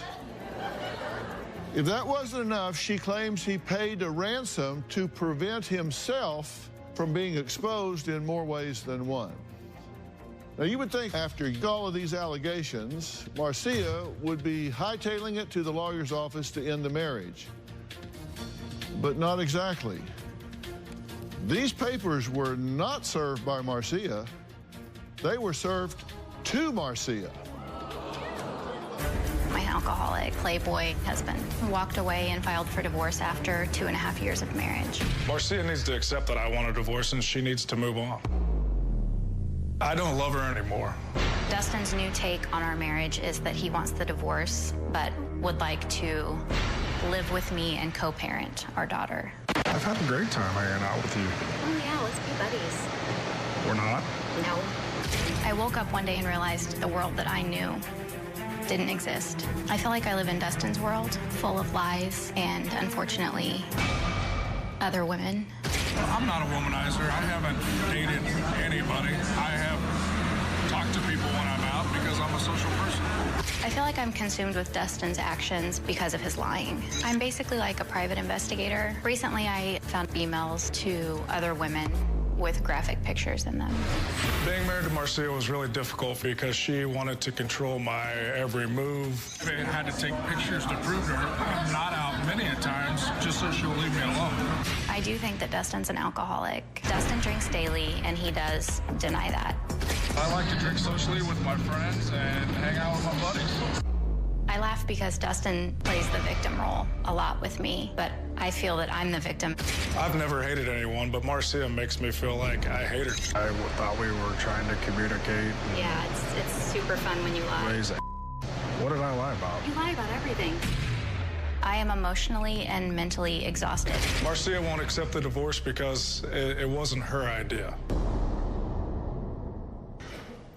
Okay, is that true? You don't accept this simply because it wasn't your idea? Absolutely not. That's because my question is, based on everything you've told us, everything you know, I am questioning why you're not hightailing it to the lawyer and serving him with divorce papers instead of him having to serve you with divorce papers. I understand that.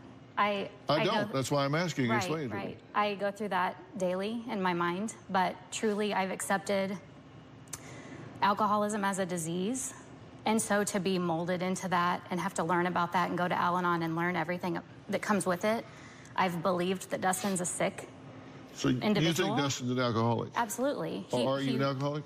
No, I'm not. Do you drink? I drink socially. You're clear. You're unambiguous here. You want out of this marriage. That is correct, yes. And you're just a matter of a few weeks away from this being signed off and completed, correct? That is correct, yes, sir. All right. And you've been married how long? We've been married, it would be 3 years, October 29th. 3 years, October 29th. Why'd you get married, by the way? She ended up getting pregnant, and we ended up getting married. Wow. Okay. Okay. What, did you not know that? Our daughter was planned. Dustin and I had multiple conversations about getting married and starting a family. We talked to our children about it. I went off birth control. We had doctor's appointments. So yeah, to hear him put it like that is a little insulting. We were actually not even dating when you told me you were pregnant because you broke up with me prior to me finding out that I was pregnant. Okay, but now wait a minute. I'm not endorsing everything that you're doing inside this marriage at all. And I don't think you endorse it either. No. But what I'm trying to do is understand the filter through which you're looking at this. He's saying, we got married because she got pregnant. And you said, no, we had planned to have a baby. We had gone off birth control. We did all this. But subsequent to that, you broke up. I can't control his actions. He broke up with me a day before my doctor's appointment to confirm the pregnancy. Prior to that, we were planning a wedding, planning our engagement, starting our life together. I don't remember planning an engagement before you were pregnant. Ask our children. We might have talked about marriage in the future, but there was no plans of getting married in the immediate future. Okay. That's not true. Listen, I have a pretty good idea that I know what's wrong with him. Probably do. I mean, let's be honest. But we'll come back to that, okay? Fair enough. But what I'm curious is what's wrong with your perceptions, because I just pulled out some things. This isn't everything, but just the things that you've told us you know. Right. And I'm not. It doesn't even matter if she's right. You might dispute some of these things, but the important thing is what she believes to be true. All right. In March of 2017, you tracked Dustin's phone to a female client's house. Correct. Where he stayed overnight. Yes, sir. Now, your response to that is you confronted Dustin. He denied, then admitted to staying overnight because he passed out. He said, nothing happened. I just passed out on the living room floor. Correct. And you believe that? Yes. Okay. Now, let's jump forward a few months to August of 2017. You found Dustin's profile on a cheater's website. Yes. Dustin was listed as looking for group dating, relationships, casual encounters, discreet affairs, and a kinky relationship. By this point, we had more of a roommate situation that we hadn't been intimate in a couple of years. Are you going to sit here and lie like the entire time? What am I lying about, Marcia? The first thing you put up there, if you actually met the customer that I slept on her couch, you would laugh at that statement. It's the couch now because it was the floor. It was the couch the entire time. That's not what you said. It was the couch the entire time. That's not what you said. This is exactly what I'm talking about. Wait a minute. Stop. See, you want to argue this. It doesn't matter whether it was the couch or the floor. What matters is that you believe that he was being inappropriate and untrustworthy. Yes, you're right. Okay? And whether you were or not doesn't matter. That's what I prefaced this by saying. It doesn't matter whether you were over there wrapped up like a monk in a sheet. It doesn't matter. You believed what he was doing was inappropriate, right? Yes, absolutely.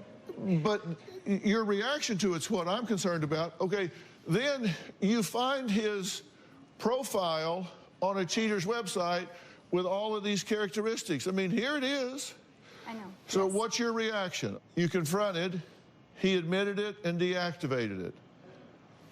Then January 18, we're jumping ahead a few months now, you discover on Dustin's phone that he had reactivated an old dating profile, created 2 new ones, looking for friends with benefits. Correct. You cried, you confronted him, argued, he apologized, and you entered counseling. Correct. You discovered by Dustin's phone and mobile banking app that he was being blackmailed over a picture, explicit picture sent to an adult website, paid a $257 ransom to take the picture down. Your response to that was you were dumbfounded. Confronted Dustin, who asked for a divorce. You were confused, questioned what you were doing wrong. You're dumbfounded, like, this came out of the blue? Okay. Then we jump ahead a month. You discovered transactions to adult websites on his mobile banking app dating back to February of 18. And your reaction now is you felt betrayed, confronted him, who ended the relationship, and asked for a divorce. Marcia couldn't understand why he asked for a divorce. This is still up to him. That's just the first page. These images that she found, I can't show to the audience. Those are of Dustin. I know your body. I don't think these are of him. Of her sitting on him. What are you pretending not to know? And later, you hacked my cell phone. No. Dr. Phil. It's out of control. This is the ridiculous, I said I was done over 5 months ago. Okay, I get it. I get it. Then why are you still here? Tomorrow, actor Gary Busey. No, hey, tour over. His struggle with addiction. Whoa, don't ever do cocaine. His near-fatal accident. You underwent brain surgery, right? Split my skull up to here, knocked a hole in it that big. They don't know what his brain has been through. His compelling interview. You snorted your dog? Cocaine got all over her, so what do? You go snort the dog. That's tomorrow. Then, on Thursday, a controversial issue. This woman was falsely accused. We are constantly blamed for being white. White privilege is a real thing. If we're going to change this, you got to listen. That's Thursday.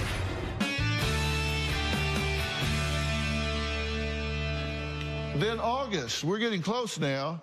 You discover that he's lied about calling off the divorce. He tells you he's calling off the divorce. Your reaction to that, you're angry, hurt, you confronted him, he denied it, it's never resolved. It just hangs in the air. Then we jump ahead a month to September. You discover a bunch of receipts. He's sending money to college girls between June and August for services unknown.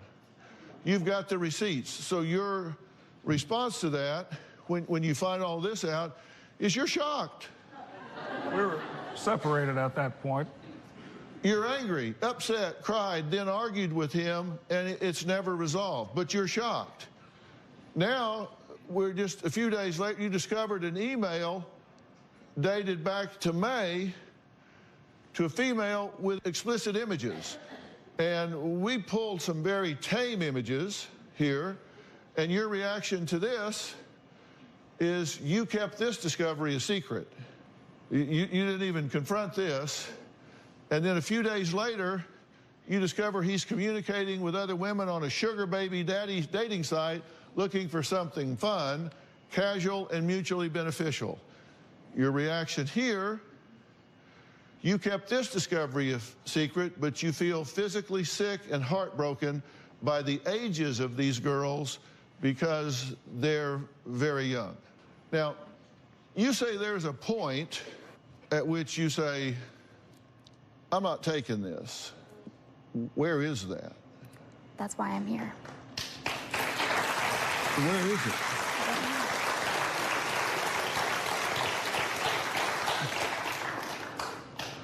I'm old school, okay? I don't condone these, and when I say I'm shocked because every single one of them is shocking and disheartening and devastating. But it's in between all of it that's leading me to think I'm still gonna salvage my marriage somehow. He's still gonna get help for his addictions. He's still gonna surrender to this alcoholism and be the best for my daughter. He's telling me he wants to be a family. He just rented a 4,500 square foot home for our family and expects us to move this weekend.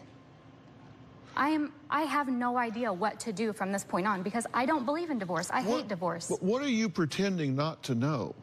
If this is fixable, if he wants to be better, will he accept that he's an alcoholic, that he has all of these disorders that need to be confronted, or are we just going to keep pretending like this is okay because we're separated? Page 2 of this whole thing has been since I haven't lived in the home. I've admitted to the issues on page 1, but page 2 we weren't even living in the same place. You've been living with me for the last 2 weeks, which is when I got this. Because you asked me to come there and help co-parent with our daughter because you went back to school.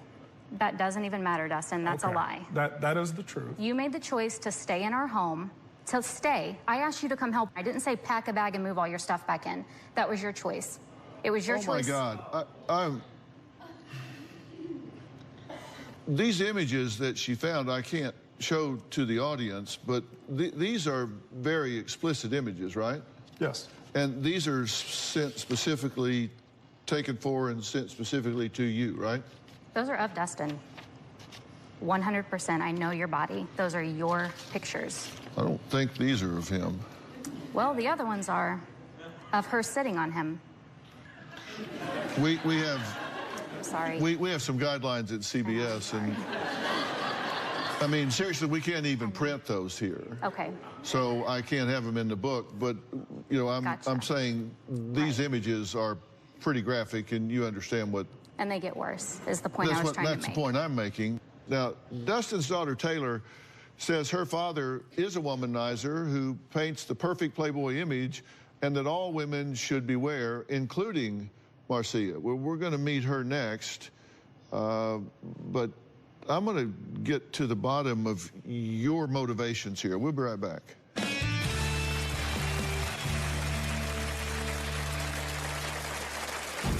I think my dad's addicted to women. He likes to be young and date skinny 20-year-old little blondes.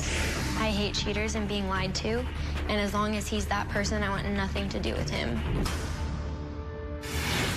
And later, he's delivering you divorce papers and leasing a house with you at the same time?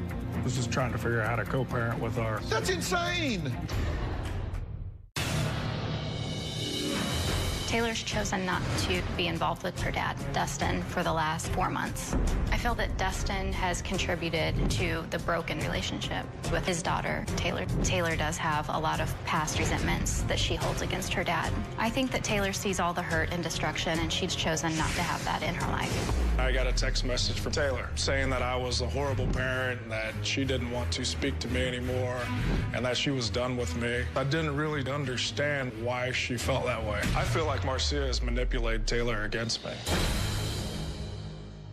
Well, Marcia isn't the only woman in her husband Dustin's life that thinks he is a selfish, narcissistic playboy. He has a 21-year-old daughter, Taylor, and she admits to telling her father via a text message that she thinks that he is evil and that she's changing her last name. My dad has put everybody through so much hurt. He's a distrustful, disrespectful playboy. He needs to stop sleeping around and partying and be a parent to his 2 daughters. My entire life, my relationship with my dad has been a struggle. He claims that we've had a good relationship my whole life, but it must be in his fantasy world. My dad said some horrible things about me. He says that I'm psycho, controlling, and asks why somebody would want to be with me. I cut all ties because of what he's put myself, Marcia, and my little sister through. I hate cheaters and being lied to, and as long as he's that person, I want nothing to do with him. I think my dad's addicted to women. He likes to be young and date skinny 20-year-old little blondes. I wish I had warned Marcia about marrying my dad. I hoped that she would be the one to change him, but obviously I was wrong. I've told Marcia many times that she should just move on. My dad accuses Marcia of turning me against him. He can never take the blame for his own actions. He has all these people that love him, and he just takes advantage of them and screws them over. My dad has a long way to go. Well, let's clear this up straight up. Has Marcia poisoned your mind against your father? No. That is a total lie. She's been brought in on stuff that your own child shouldn't be brought in on. Those are your actions. If you don't want me to know about it, don't do it. Okay, here's the thing. I can't do it. Are you not, Dad, answer me. Are you not embarrassed by this? You want me to see all of this? Really? Taylor, there's some things you need to just be a kid and not get into my marriage and all the 21 years stuff you've old. always done. You're very opinionated. You've always been opinionated, and I've always told you to be an independent young lady, and you are. I am. And I've never And I feel like argued I with owe you that to about my that. mom. You're not going to turn I'm this on not her. turning on her. Be I the love dad. my daughter. Be the dad. I love you too, and This that's is why about we're you. here. You hack my cell phone, get on all my Hack it? stuff. You get on my cell phone. You've done it many a times. I know, it's Tried to me. get me fired from work. All the different things Okay, that no, you've no, done. no. Dr. Phil. It's out of control. This is the I said I was ridiculous, done manipulative over 5 months behavior ago. that I am so get tired it. of. I get it. Then why are you still here? I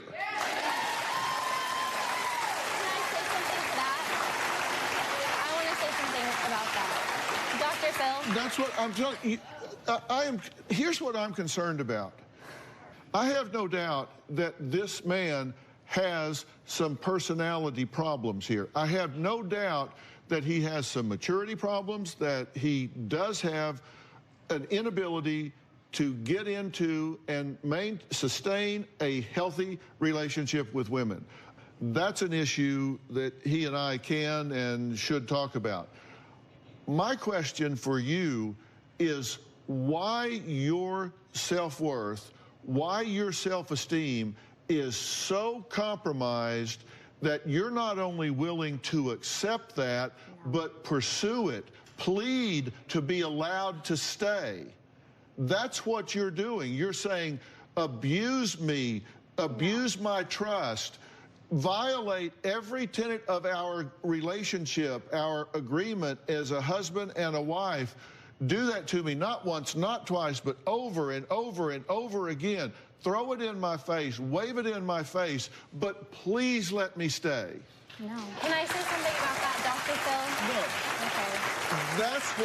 That's what you're doing, and that tells me that you don't have a self-worth and a self-value that you need to have, that you should have. My love for my family and my love for him, when I tried to help support him through his alcoholism, all I heard, it was pounded in my head daily. This is why I did this. This is why I'm this way. This is why this has happened. I will never do that again. I'm sober now. This. Now he's not sober. And I'm stuck out here like, what the hell is going on? I've been fighting for my family. What do you mean you're stuck out here like, what the hell is going on? Because why is it up to him what happens in your life? Why are you waiting for him to tell you what you're going to do with your life? I think the point I've been trying to make is, where do you draw the line of for better, for worse, sickness and in health? Right here. Is it? Yes. Yes, because let me tell you, there are deal breakers in a relationship. I understand that. No, you don't. I do. Based on results, you do not understand that. I'm just telling you, this won't work. You were married.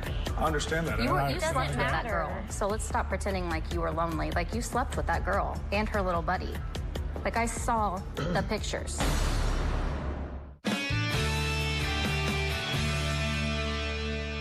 Yet despite everything Marcia has discovered, I mean, it was pages up here, she actually wants to save her marriage.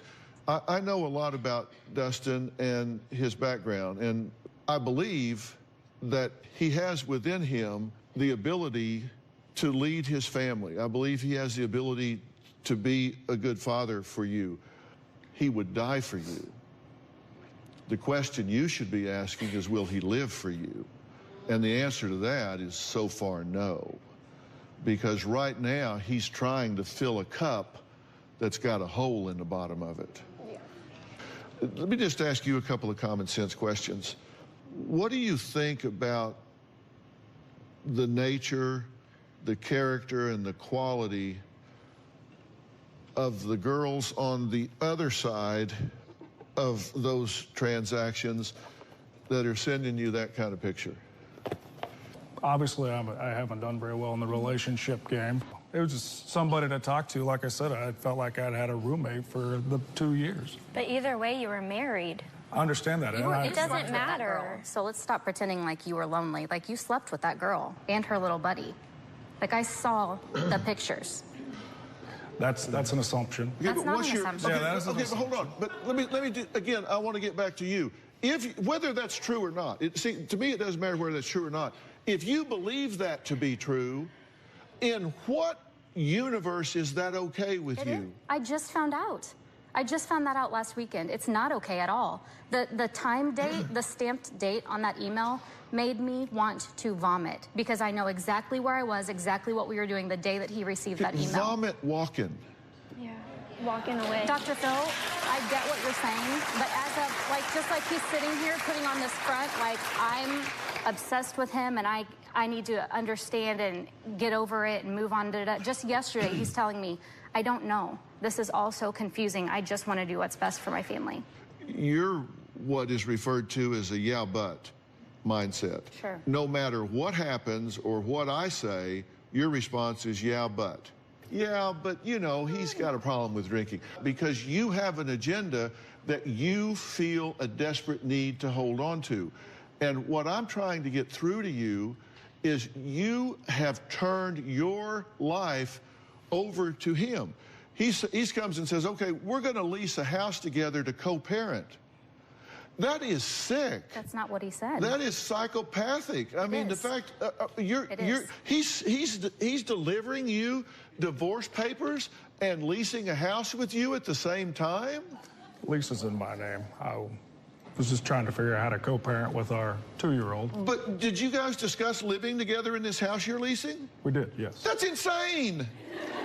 Because he doesn't say that we're just going to co-parent. He spins it to me like we're going to work on our relationship. We're going to be friends again. We're going to see where this goes. We're going to hold our family together. Why is that okay with you? Let me tell you what's happening here. He is looking for a safety zone, a soft place to fall. He wants his cake and eat it too. I'm going to lease this house. You're going to move in there. And then I'm going to go out and chase these girls, but then Mama's going to be at home so I can come home whenever I need to. I want you there to keep the fires burning, and I can come home. I want my cake and eat it too. So I'll lease this house, and you move in, and we'll work on this. Yeah, we've been working on it. Right. You are so passive and desperate, you put up with things, and so that just pulls for more out of him. And because you were that way, then it just pulls for more out of you. The two of you are the worst possible match in the configuration you're in right now. Yeah. He does outrageous things. You let him get away with it. I'm not passive. I would never use the word passive to describe my personality. You make noise, but you don't take action. You're right. Marcia wrote to me 12 times asking for my help to save her marriage. She claims she doesn't know how she can change anything, but I do. I'm going to tell them both what I think they need to do, and I'm going to tell Taylor exactly what position I think she needs to take in all of this, because this is between them, but it sure splashes over onto her. We'll be right back.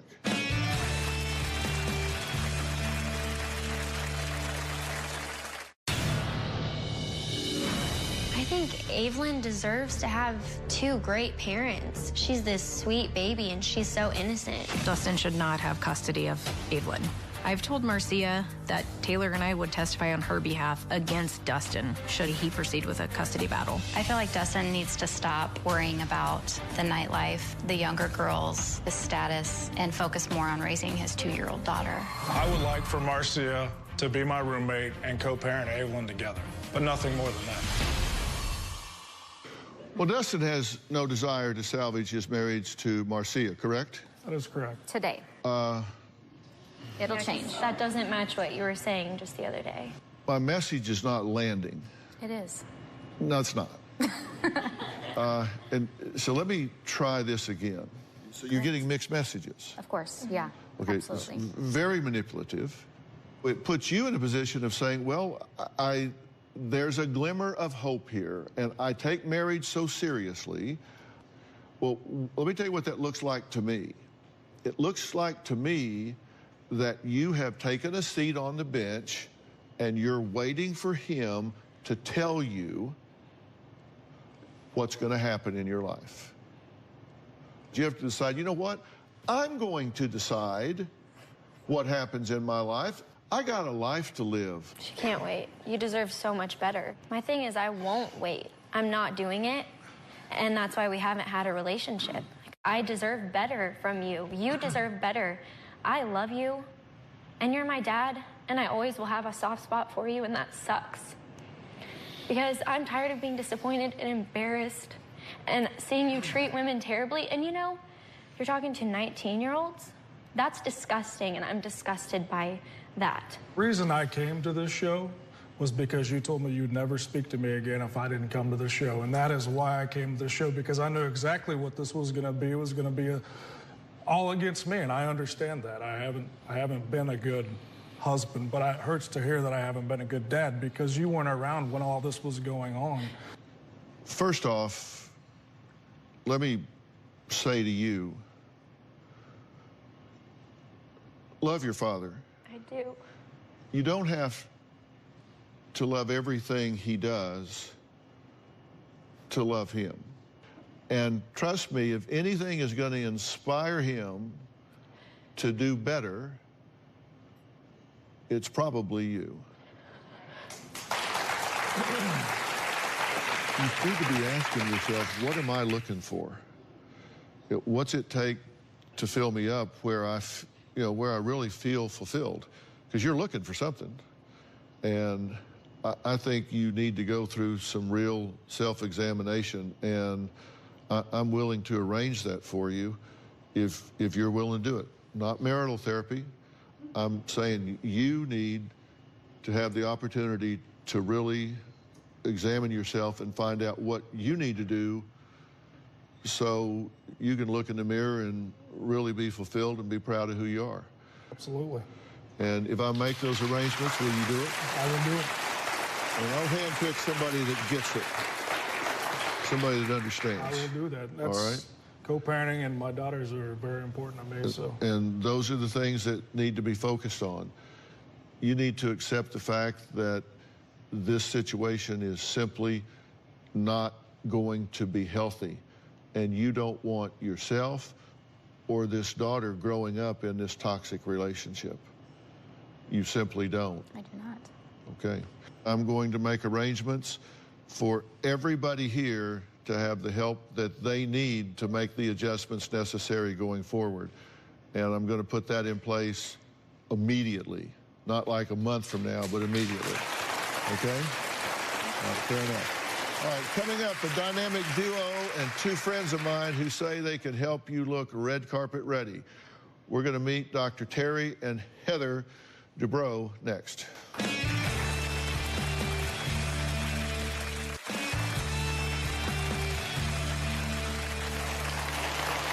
Well, you know my next two guests from Ease Botched and from Bravo TV's The Real Housewives of Orange County. But what you may not know is before the fame and success, Dr. Terry Dubrow and his wife Heather struggled for years with their weight.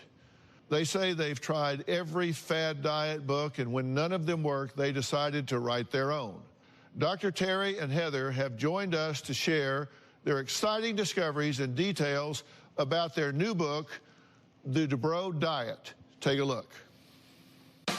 I'm Heather Dubrow. And I'm Dr. Terry Dubrow. You might recognize us from Real Housewives of Orange County. Or Botched. But we are coming out with our new book, The Dubrow Diet. Terry and I are thrilled. We started talking about the way we've been eating and exercising the last 3 or 4 years. And we said, okay, let's write it down and let's share it with the world. This book is a game changer in diet and healthy lifestyle that's based on real science. Terry talks about the science, and I talk about how to use it in everyday life. The book is based on what we call interval eating, where you learn how to eat at particular timed intervals. Diet's a dirty word. This is a lifestyle plan. Let's be honest, I'm the plastic surgeon. I don't want you to have dangerous plastic surgery. I want to give you a natural way to feel better, to look better, and to obtain your ideal body weight. The incredible thing about the Dubrow diet is that it's really sustainable. Be prepared, meal prep, and you will stay in control. The results are amazing. Well, guys, it's good to see you. Hi, thanks for having us. Well, I'm excited about this. This brand new book, which is, by the way, in bookstores, and it is published by my son Jay's company. is based on the concept of interval eating. Tell me what you mean by that specifically. So this is based on actually Nobel Prize winning discovery that if you know how to eat in certain timed intervals, you will on a daily basis preferentially break down your fat in a very rapid way, and you'll send your body physiologically into an anti-aging state known as autophagy, where your cells go into a state where they rapidly renew themselves, they break down toxins, and during this diet, your skin will tighten, your hair will be better, and your focus will be better. Your brain... brain... to bring up hair, didn't you? Had to bring it up. By the way, how cute is my husband? He always talks this incredible science, and I understand like a third of it. So if I could just break it down, if I told you that I could give you a lifestyle plan that you could actually, for once, really lose all the weight in a way that is totally obtainable, sustainable, and not only are you going to look your best, but you're going to have energy. Your brain fog is going to be gone, and it's going to have all these incredible anti-aging properties. Wouldn't you try it? Nah. No, let me tell you why I listen, I've read the book, and congratulations on a really good job, by the way. And this brain fog that you're talking about, Heather, is so real, I can't even tell you, because if you get in that state, it's like everything slows down and you're kind of, everything is fuzzy, and when it clears, truly, it's like a fog lifts. For me personally, there was a period of time where I was trying to buy supplements to clear it up, and nothing worked until I started eating like this. Yeah. Now I've talked to some of the people that have been involved in the test group and all with this, and one of the things that impacted me is not one person said they were ever hungry 1 minute of 1 hour on this diet. Never were they hungry, so they didn't feel like they were making sacrifices. That's the amazing part about this diet. Do you get past the initial slightly challenging phase, which we're going to go through the phases, and we'll tell you how to get through it very painlessly, suddenly you have no appetite. You are in control of your appetite rather than your appetite being in control of you. Right. The amazing results of the Dubrow diet when we come back. Here's just an example of how it has worked for those that have tried it out. Now, Armando's weight loss on the Dubrow diet, 60.4 pounds, okay? Now, all right. Now, I want to add Samantha to the conversation because she lost an amazing 50 pounds on the Dubrow diet. Samantha's right here. So what's been your experience? It's so easy. It's, you know, you get through the first 3 days, and then that's your life. You're not hungry. This is a body makeover. This isn't just... Yeah, that was 6-7 weeks postpartum. Right. And then this was about 4 days ago. After my vacation at the lake for 2 weeks. Yeah.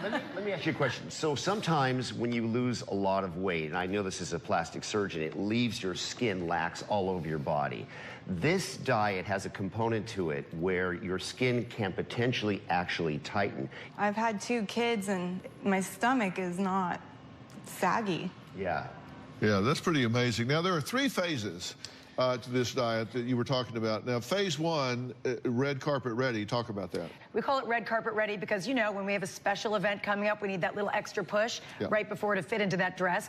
That's the red carpet ready, which is going to be the most limited food list. Right. And then we move to phase 2, and that's only 2 to 5 days. Right. And then we go to phase 2, summer is coming, and that's really the plan that's going to take you to your goal weight. Right. And that has a more extensive list. We add alcohol back into the list, thank goodness, especially for parents. And then we get to phase 3, which is look hot while living like a human. Yeah. Because we want to give you a plan for your life. All diets work in the beginning, but then you attenuate to them, you habituate, you get used to them, and you get bored, and then you fall off the wagon. This diet actually allows you to cheat at certain points during the diet, so you don't feel like you're missing out, so that your cells don't sort of get bored. but it's a lifestyle that you can continue for the rest of your life. And you can fall back into phase 2 if suddenly you have gained a little weight and you want to go back to the summer is coming and lose a little more. So it's really a science-based diet that works. And anybody who's been on it will tell you, you have no appetite during this diet. This is going to be a huge, huge success. I can tell you, I've read it. It is very understandable. It is very doable. And it's really a lot of fun, particularly if you get a group of you doing it together. That's where you really help each other. You get like-minded people around as a support system. So do that. Read it together. Do it together. And we want to hear from you about it as well. Look, I want to thank all of my guests today. A special thanks to Dr. Terry Dubrow and his wife, Heather. Their new book, The Dubrow Diet, is now available everywhere books are sold. And by the way, everybody in the audience is going home with a copy. All right? And don't forget to catch Dr. Terry on new episodes of Botched coming soon on E! For more information, log on to drphil.com. We'll see you next time. Thanks, guys.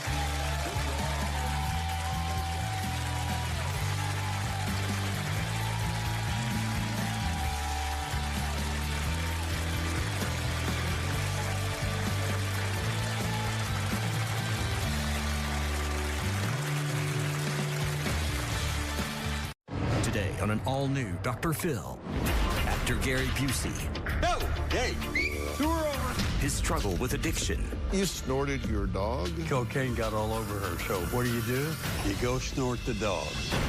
Don't ever do cocaine! His near-fatal accident. This was a serious accident. You underwent brain surgery, right? Split my skull up to here, knocked a hole in it that big. They don't know what his brain has been through. His compelling interview. Went to the other side, had a spiritual awakening. You encountered the Grim Reaper. I heard, relax. It's not your time to go. And his life now. I've been clean for 25 years.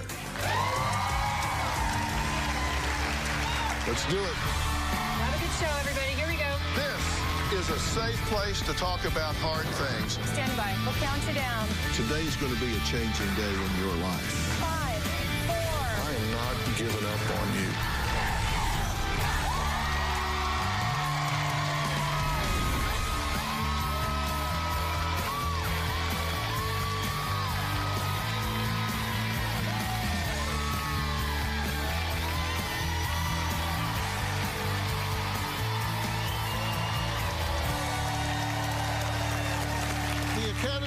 Nominated actor took Hollywood by storm in films such as The Buddy Holly Story, Lethal Weapon, Point Break, and Under Siege. But Gary Busey has also made headlines for multiple arrests and a motorcycle accident that caused a traumatic brain injury, leaving him known more for his off-camera antics than his blockbuster films. Now, some of these antics were captured by TMZ.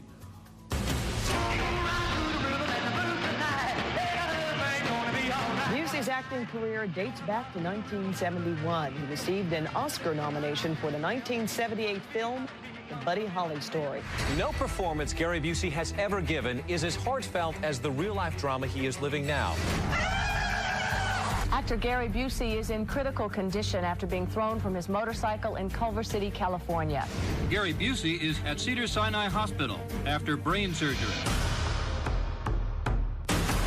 If you put that straitjacket on me, I'm going to pull your endocrine system out of your body and make a hat out of it. Actor Gary Busey is hospitalized tonight after suffering an apparent cocaine overdose. Saying that my mate, Gary Busey, OD'd on cocaine. Hey! What kind of tomatoes? Stop it right now! I'm bleeding a little bit, and that's good. You know, it's good to drink your own blood. Busey appeared in court this week pleading his case after a much-publicized drug overdose. My drug of choice was cocaine, and that's really a tricky little monster. Meet Mr. Joshua, It's made Gary Busey Hollywood's comeback of the year. Another Hollywood marriage is on the rocks. Gary Busey has been arrested and turned in by his wife. You didn't pay $50,000? I said no. I said no. Are you sure? I said no. More trouble for actor Gary Busey. The actor has been arrested on suspicion of misdemeanor battery charges. Actor Gary Busey will not face charges for hitting a pedestrian. The 70-year-old was backing out of a parking space in a shopping center. Finish the watering here. Oh, okay. Sure. Oh, why should we trust you? If you don't trust me, you're going to get hit. Who's a pig, huh? What do you guys want? It's the shot of you leaving. Right? What do you guys want? It's the shot of I'm not leaving anywhere. What are you doing? I'm shooting. Oh. Well, actor Gary Busey is once again in the news with his new autobiography, Buseyisms, where he shares his ups and downs of almost 50 years in Hollywood and surviving a drug overdose. And the book is my life. I took the curtains of my life and opened them up for everyone to see. What happened to me after the Buddy Holly story in 1979, a fella showed up at my door dressed like a Beverly Hills cowboy. He had a Tiffany ring box this big, opened it up, big rock of cocaine with my initials on it. I got addicted to cocaine. On December the 4th, 1988, I went off a motorcycle without a helmet, hit my head, traumatic brain injury. Actor Gary Busey is in critical condition after being thrown from his motorcycle in Culver City, California. I went to the other side, had a spiritual awakening. Life is so important, and it's so quickly taken from you. There's no death. It's just a passing to another plateau. On May the 3rd, 1995, I OD'd, have a stomach pump, felt liquid coming out of my mouth. Actor Gary Busey is hospitalized tonight after suffering an apparent cocaine overdose. I realized I'd been dancing with the devil for 8 years and he'd been leading. So I left the dance circle. Adios.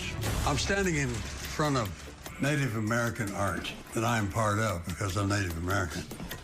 All of these little guys up here are called kachinas. Stephanie? Yes, sir. Could you come here, please? I have a gift for you. Okay. Oh. This is a Native American heart pouch. That's beautiful. Stephanie is a soulmate. We have been together 32 lifetimes. We have an incredible opposites attract connection. Play an A chord. Luke came into this atmosphere on February 23rd, 2010. Such a special gift from heaven. Children, #1 in my life. And LOVE stands for Living on Victorious Energy. Yay, today! One great thing about the traumatic brain injury, it put me in better touch with my truth of myself. Life is a flower, and honey is the love that flows through it. Well, you know, for me, this is one of the most talented, interesting, and enigmatic people in Hollywood. Please welcome actor Gary Busey.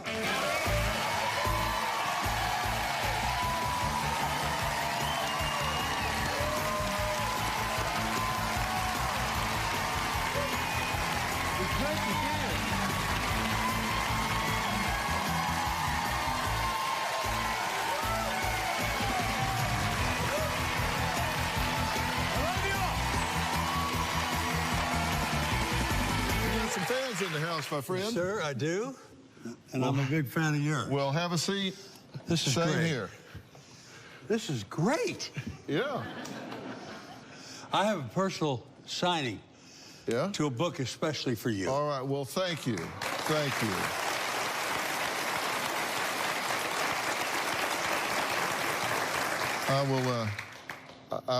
I will treasure this. Thank you. I appreciate that. This book is me pulling back the curtains of my life and letting everyone see and feel my everything. So why'd you decide to do that? I have a thing called Buseyisms, where I take the letters that spell a word and create a new definition for the word.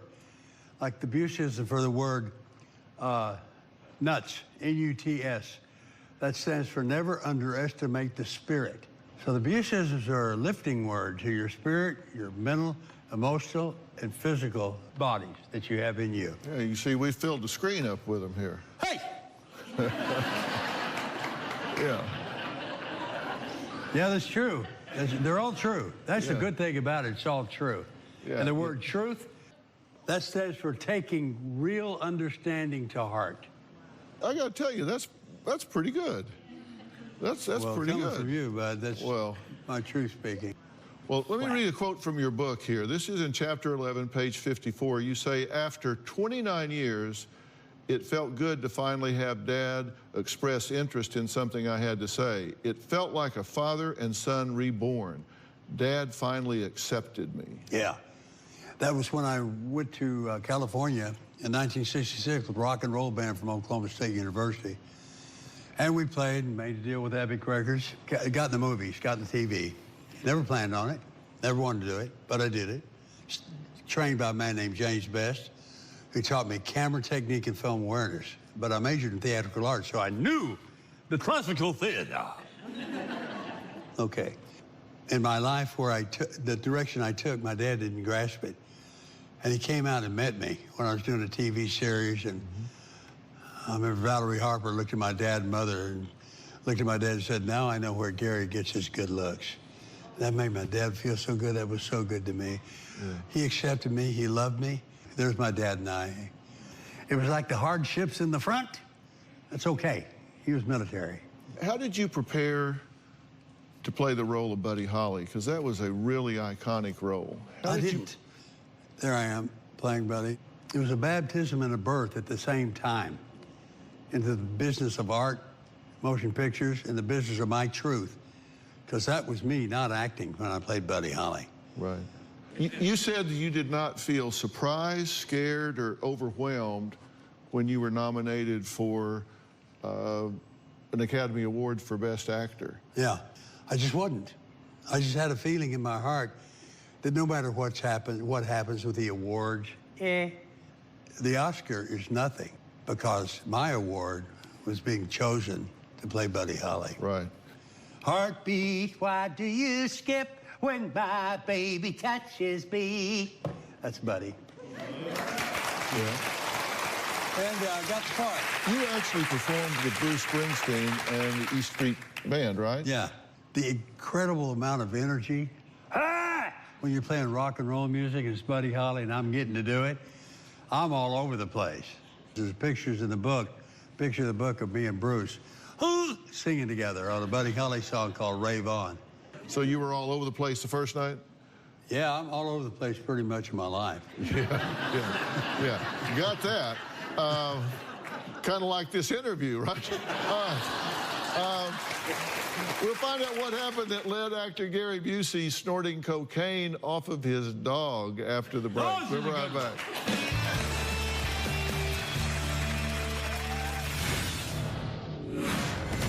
You go snort the dog.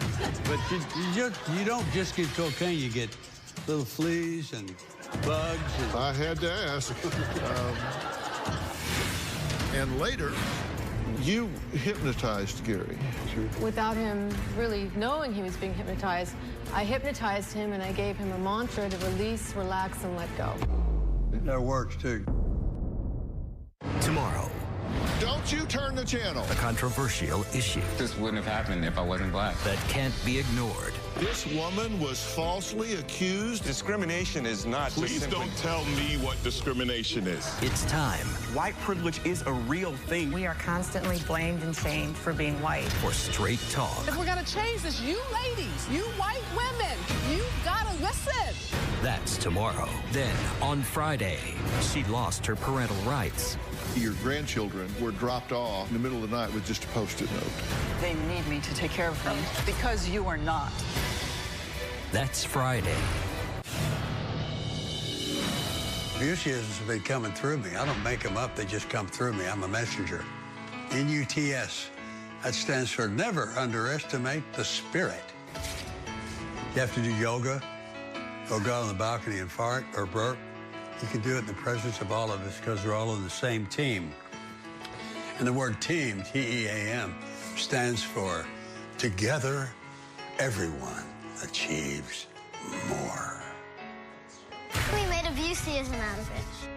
First, love yourself. That's Luke. That's the Busey. As actor Gary Busey's star continued to rise in Hollywood, so does his dangerous behavior. He says in his autobiography, Buseyisms, the addict inside of him was unleashed one night after a man who called himself the Devil showed up at his door dressed like a Beverly Hills rodeo clown with a little blue box containing a chunk of cocaine with his initials engraved in the middle. I didn't even know you could do that. Well, I can't. Yeah. But that was the beginning. There's a rock about that big. You actually snorted cocaine off your dog? Oh, yeah. How do you get what an addict does. So tell me about that. Okay, I came in the house, took off my little windbreaker, flipped it out, and 2 bindles of cocaine, like in a wrapper, came out of my coat and hit the floor. My dog, Chili, started rolling. The bindles of the cocaine got all over her. So what do? Well, you're an addict, you go snort the dog. And that's what I did. But you don't just get cocaine, you get little fleas and bugs and little things of the hair. It's a potpourri. I had to ask. You said cocaine became your hero. What do you mean? Cocaine was my everything.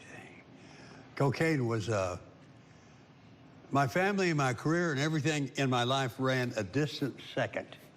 Right. Cocaine was here. And I OD'd, finally. I remember the hospital laying on the bed, stretched out like this with a tube in my throat that big, breathing. And I felt liquid come out of my eyes, my nose, and my mouth, where they were pumping my stomach. And I got May the 3rd, 1995 was my last OD. It was just when I OD'd on cocaine. I've been clean for 25 years. You had it at that point. Tour over. So that was it. Now, after that accident, after your accidental overdose, you were actually facing felony charges. Why? Felony charges? I was? Yeah. For drug possession. Well, explain that to me, Lucy. Well, apparently you had a lot of cocaine when you overdosed. I guess were arrested with enough that it was a felony. Well, I don't think they prosecuted you for it. No, they didn't, but they did that. I had cocaine things in my pocket. Whoa! Don't ever do cocaine! Okay. It will kill you. I am an experienced one in that. Okay, no. Better than doing the cocaine is go to Knott's Berry Farm naked. That's when you can have fun. Yeah. So, did you try that too? No, not yet. You want to go? Knott's Berry Farm right now is adding security. They're looking for us to show up. I'm telling you. That would put people on cocaine. All right. Next, we're going to meet Gary Busey's wife and find out why what she discovered about her husband while writing his autobiography with him. You're going to like this woman.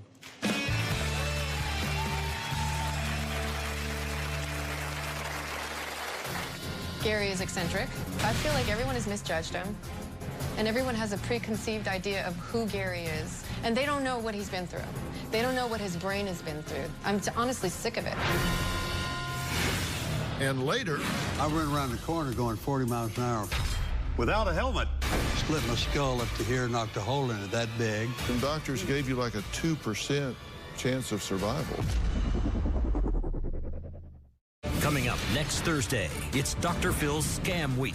It's happened to you once, it's happened to you twice, but you get her pregnant again. He claims his wife put 8 of their children up for adoption without him knowing.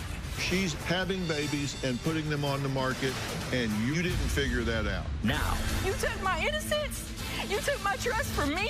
his children want answers. I feel like my mom sold me like a piece of furniture. I believe they just wanted money, and I just want him to admit that. Plus, a marriage therapist believes she's in a relationship. You're sending this money to somebody you've never met. With actor Jeffrey Dean Morgan. He told me he was putting the money aside to leave his wife. Who's really behind the scam? And then she pretended to have a firefighter husband. None of that's true. No. Collecting thousands in donations. What'd you do with it? I donated as much as I possibly could. And now You've had 7 fake pregnancies. she's about to face off. She was claiming that your son was her child. She is a disgusting human being. With the woman she lied to. Let's bring her in. It all begins next Thursday. Stephanie, she is so good for me in moderating my behavior. She's a beautiful partner in every way. Even though we do butt heads a few times, but that's just another visual of our love together. Well, Academy Award-nominated actor Gary Busey says his wife Stephanie is not only his soulmate, but a replica of an angel that came to save him. Now, Stephanie says that Gary came to the beauty shop where she worked several times, but on his 3rd visit, he noticed her, and one thing led to another, and here they are almost 11 years later. You know, people say, what's Gary like? I'm like, Gary's Gary. That's it. What you see is what you get. He goes to the beat of his own drum. It's a very loud drum most of the time. He's a hoot. Very challenging. He'll challenge you on every little thing. In what way? Just anything. Name a challenge I've given you in the last 4 hours. Gary is eccentric. Gary's an underdog. I'm individual. I'm completely individualistic. Gary's an interrupter. No, I'm just kidding. I feel like everyone has misjudged him. And everyone has a preconceived idea of who Gary is. And they don't know what he's been through. They don't know what his brain has been through. I'm honestly sick of it. Since I wrote his book and knowing his whole life story, I learned a lot about Gary. His life is so fascinating. He's told me so many stories and just all of the successes he'd been through. I didn't know this at the time, but that a little bit of an underdog, and I was an underdog, and I just related to him very much. I felt like there was so much kindness, but a lot of gobbledygook on top of that we just needed to get to the center of it. It's really hard to get him to talk about growing up with his dad. I feel like he was raised to feel like he was a mistake. And so anytime he would achieve success, he would create some sort of thing to bring it down. And Hey, Dad. How are you? Good. He and Luke are like buddies. I'm the best dad in the world. I have a trophy and a picture of me and Luke. Prove it. Luke. Well, Gary says you calm him down, so I wanted to get you right out here. No, really, I'm so glad that you're here. So tell me, how did you know Gary was the right man for you? It's very interesting you asked that.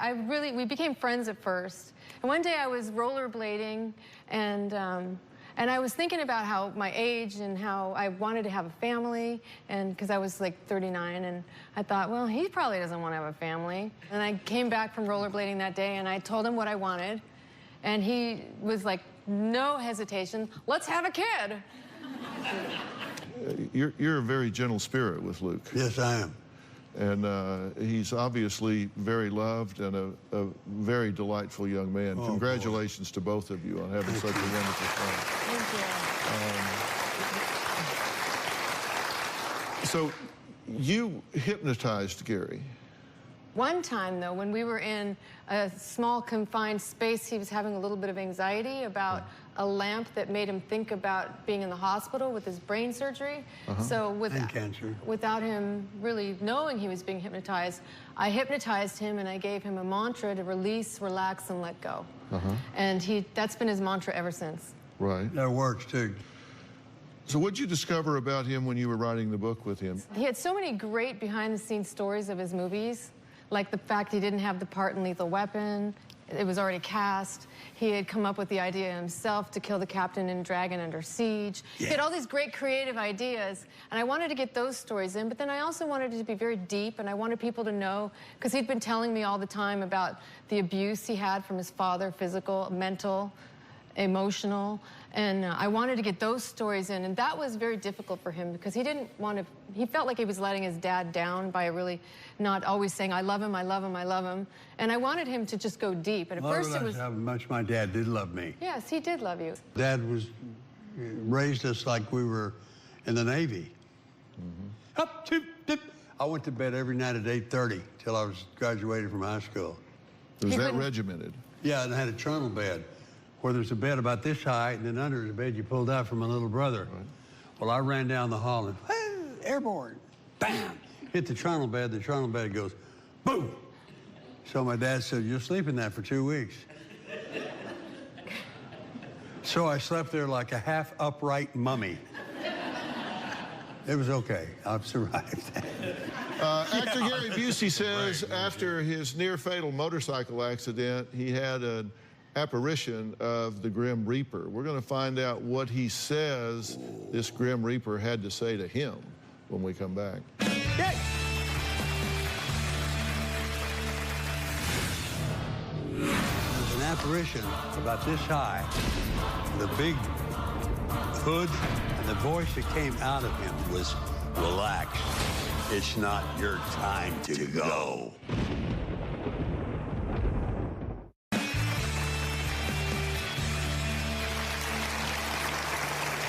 Well, the book is Buseyisms by Gary Busey, and it's basic instructions before leaving Earth. And Hollywood actor Gary Busey says his career was on an upswing when he got into a near-fatal motorcycle accident.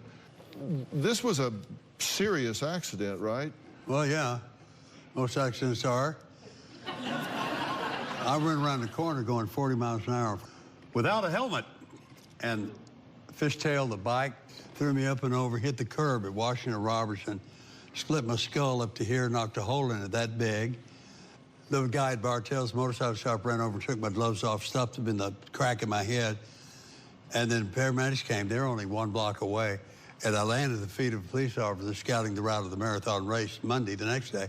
So boom, boom, boom, boom. It's the speed with where you get to the OR that's going to save you with a traumatic brain injury, which that was what I have. Deja vu is when your mind picks up information before your brain does, and your mind tells you that first. Then when your brain catches it, it's like, oh, I've been here before. I had what you call Vuja days, which was like, I said, this is a Vuja day, because I'd seen things I'd seen before, but it was like it was the first time I was seeing them. Very revealing what your body, brain, mind does. I have no idea what you just said. Welcome to my world, Dr. Phil. But you underwent emergency brain surgery, right? No! Yay! And it was like 2 hours, and doctors gave you like a 2% chance of survival, right? So what? And during that time, you said you quit living and you left your earthly body. So tell us what that experience was like. I passed away after brain surgery. And I was this long and that wide, and that's your soul. And your soul is housed in the column of your spine. That was my essence. And I was in the spiritual realm, the supernatural, surrounded by angels. Angels are balls of light, this big, breathing and shining. You can't look the angel right into the light or you'll go down in your stomach, because the love and the trust and the incredible comfort they give you, angels give you, is your truth. And 3 angels came up to my essence, and this one was Abalone, mother of pearl. And it talked to me in an androgynous voice and thought and said, the direction the voice is so loving and just so loving. You're going in the right direction, you're doing well, but because of your responsibility to mankind, it's time for you to look for help in the spiritual realm. You may come with us now, or return to your body and continue your destiny. It's your choice. I came back to my body, had to learn how to walk, talk, eat, dress myself again for 2.5 months. It was a rebirth physically, mentally, emotionally, and spiritually. Well, you said you encountered the Grim Reaper. Oh, yeah, that was in the hospital room after I came out of that unconsciousness. I looked up in the corner of the room, And there was an apparition about this high, size of the ceiling, with a big hood, big robe, and a sickle over his head. And he reached, I saw that apparition reach his hand up to me. Can't see a hand, there's no hand there. Just the sleeve raised up, and the voice that came out of him that I heard in my head was, "Relax, it's not your time to go." Hey! The sickle spun, he disappeared. I said, yeah, okay, I'm gonna be okay. So you changed your mind about mandatory helmet laws, right? Yes. So did you start backing that? Oh, yeah. In fact, after George Herbert Walker Bush heard me in a press conference, heard the information I gave, invited me to Washington for a White House briefing. I met with a committee called HUD, and I told him about my brain surgery, my accident, no helmet, bike, curb, boom, pow. And that became the language for the Traumatic Brain Injury Act that President Clinton signed in 1996. So I am responsible for that, and that's a great feeling to have. Next, we're going to meet one of Gary Busey's doctors and find out how he says he is fixing this famous actor's brain. We'll be right back.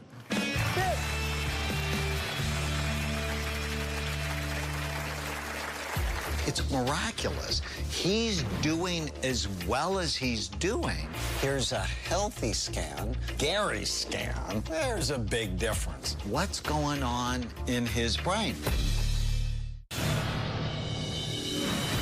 Dr. Amen is amazing. He's a blessing in our lives.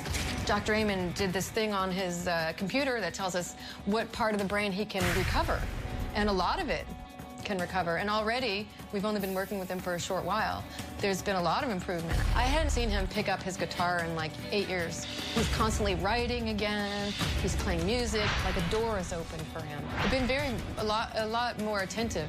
It's the medicine Dr. Amen gave me to take away attention deficit disorder. It's already been an amazing improvement.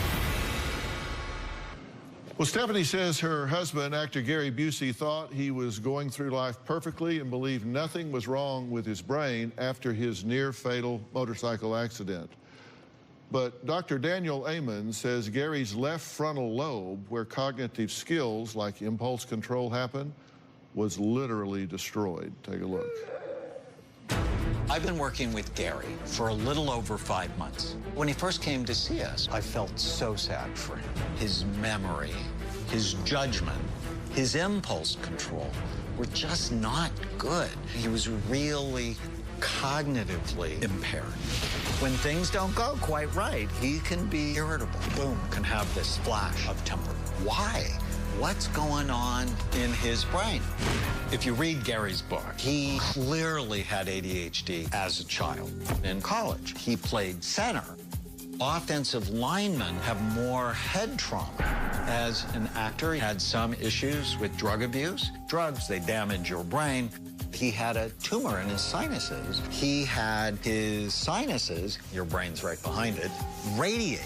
He had a very severe motorcycle accident. He crushed his right skull against the curb. If you hit one side, you can see more damage on the other side. It's called a coup contra coup. That's clearly what we see with Gary.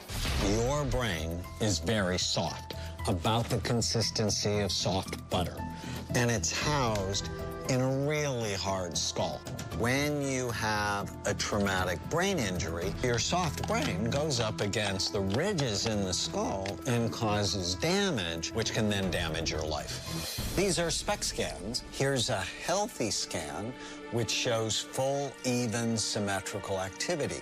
Gary's scan, there's a big difference. When you see the holes, that means seriously low blood flow. It's almost miraculous. He's doing as well as he's doing with a brain that is so seriously damaged. Let's have a hand. Well, Dr. Amen, thanks for being here. This really was a profoundly traumatic brain injury. Gary hurt two really important areas of his brain. His temporal lobes, memory, mood stability, temper control, learning. But the most damage was in the front part of his brain. It's an area called the prefrontal cortex. Focus, forethought, judgment, impulse control, organization, planning, empathy, learning from the mistakes you make. So what did you find when he first came to your clinic 5 months ago? So the image on the right, what you're seeing is full, even, symmetrical activity. In Gary's brain, you can see these big holes, and what the holes mean is they're seriously low blood flow. But in the left frontal lobe, it's not low. That area died. And it's amazing, as I've gotten to know Gary and really love Gary, how functional he is, even though one of the most important parts of your brain was seriously hurt. Yeah, and are there parts of his brain that are taking over some of the functions and he's retraining in those areas? Yes. So what have you seen change-wise in him since he started working with Dr. Amen? First of all, even since the brain injury, he's always remained an amazing actor who's had an amazing memory. He could always remember his lines, and that's always been a blessing. Thank God. Point Break. Went right back to work after his brain surgery. First movie was Point Break. Then all these other blockbusters. So he's always been able to work, which is amazing, thank God. But in the home life, I'd like to say that he is so much more attentive to me, always asking me, what can I do for you? What can I get for you? Whereas before, it was just like his own stuff. All right, actor Gary Busey says after his near-fatal motorcycle accident in 1988, his then doctor said that if he survived, he would not be as musically talented. Well, we'll find out if he beat those odds next.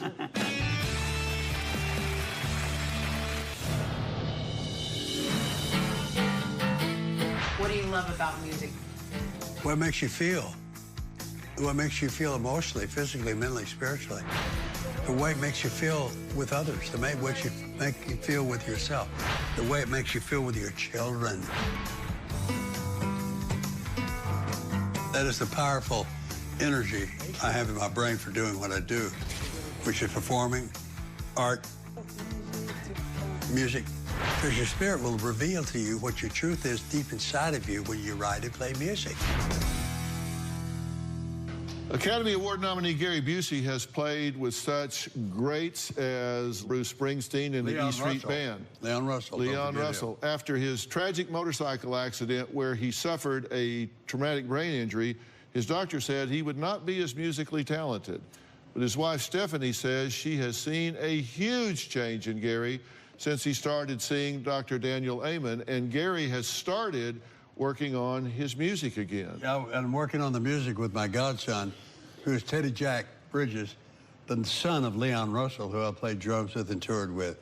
So what are you doing with Music's him? coming, music's coming. What techniques are you using with him to awaken parts of his brain, to increase the plasticity taking over? What are you doing with him? If you want to keep your brain healthy, or rescue it if it's headed to the dark place, which his was, you have to prevent or treat the 11 major risk factors that steal your mind. Right. And our team came up with a mnemonic, Bright Minds, and Bright Minds shows us we need to work in all 11 of these areas. So, for example, part of your brain, the B in Bright Minds is blood flow. Low blood flow, which he has, is the #1 brain imaging predictor of Alzheimer's disease. Right. And you know you have it if you get a scan, but also if you have hypertension, which he had, if you had a stroke, if you're not exercising. And so making sure his hypertension is tightly controlled, getting him to exercise, he's done more of that, critically important. Lost a lot of weight. So the D is diabesity.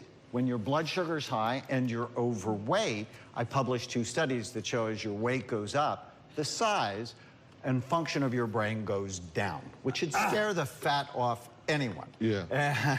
And so he's lost weight. Okay, he's I'm doing eating that, better. The tea is toxins. It's like smoking is not good for your brain. It shrinks it. I just published a new study on 62,000 scans. The world's largest imaging study. Marijuana prematurely ages the brain, almost worse than anything, which is not popular to talk about.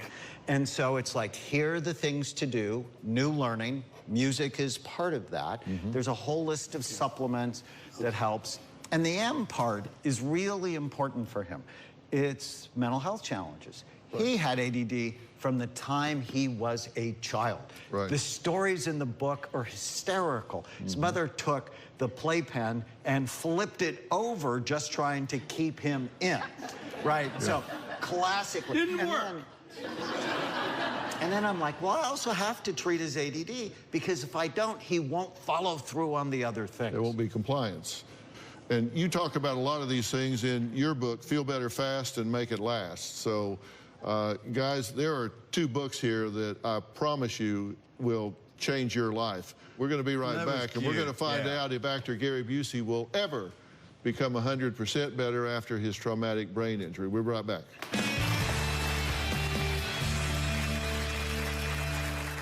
You claim that your doctor started taking you on rounds as part of your recovery, right? Yes. And how did that help with your recovery? Well, it was great. My wife at the time, Judy, said, Gary's an actor, so tell him he's going to play a doctor in his next movie, which I wasn't. There was no movie for me to play a doctor. So they gave me a long white coat and a clipboard, and I went on the rounds with them and talked to the patients, and then I would go through their drawers. I opened the top drawer, and there were socks and underwear in there, just a mess. And I straightened it all out and made it very neat. And that was my first Buseyism. NEAT stands for nice, exciting, and tight. He's referring to the socks. So The balls of socks, right? Yeah, I balled them up. Made them look like little puppet heads. Yeah. Will Gary ever become 100% better? You know, Gary's amazing. He will continue to get better as long as he puts his brain in a healing environment. The part that's dead in his brain, we don't have the Lazarus treatment yet, you know, to bring the dead back to life. But we can get the struggling tissue around it to be better so that he can continue to be a great actor, a great husband, and a wonderful father. Will I ever get better after this interview? Is there any hope for me? Yeah! Your scan is next. You know what hope, H-O-P-E is Buseyism for hope. H-O-P-E stands for Heavenly Offerings Prevail Eternally. He actually has a glossary of Buseyisms at the back of the book.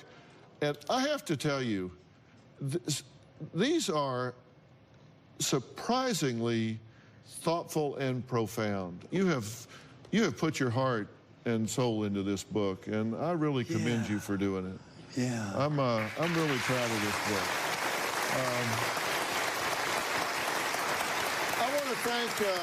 I want to thank Academy Award nominated actor Gary Busey and his wife Stephanie for being here today. I also want to thank Dr. Amen. Thank you for working with this guy because he is a treasure and we don't want to lose him. You can pick up a copy of Gary and Stephanie's book, Buseyisms, at bookstores and online. And by the way, everybody in the audience is going home with a copy. All right? We're going to have a lot of reading today because we're going to give you Dr. Amen's Feel Better Fast and Make It Last.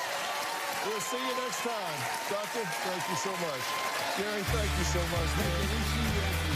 You bet.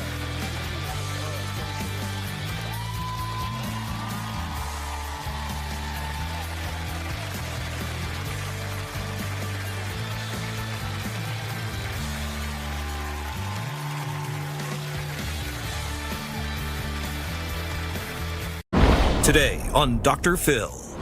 I was completely blindsided when my mother took custody of my children. She lost her parental rights. Your grandchildren were dropped off in the middle of the night with just a Post-it note. They need me to take care of them because you are not. Now, I moved into my mom's attic. You're making a choice to stay up there instead of be with your children. She says she's sober I've opened a successful business. They kicked you out for failure to pay. and wants her kids back. It's my God-given right. You don't show up for Christmas. You don't show up for Thanksgiving. They're your kids. It's your job to get there. If she would give you those kids back right now, what the hell would you do with them? Let's do it. Have a good show, everybody. Here we go. This is a safe place to talk about hard things. Stand by. We'll count you down. Today's going to be a changing day in your life. 5, 4. I am not giving up on you.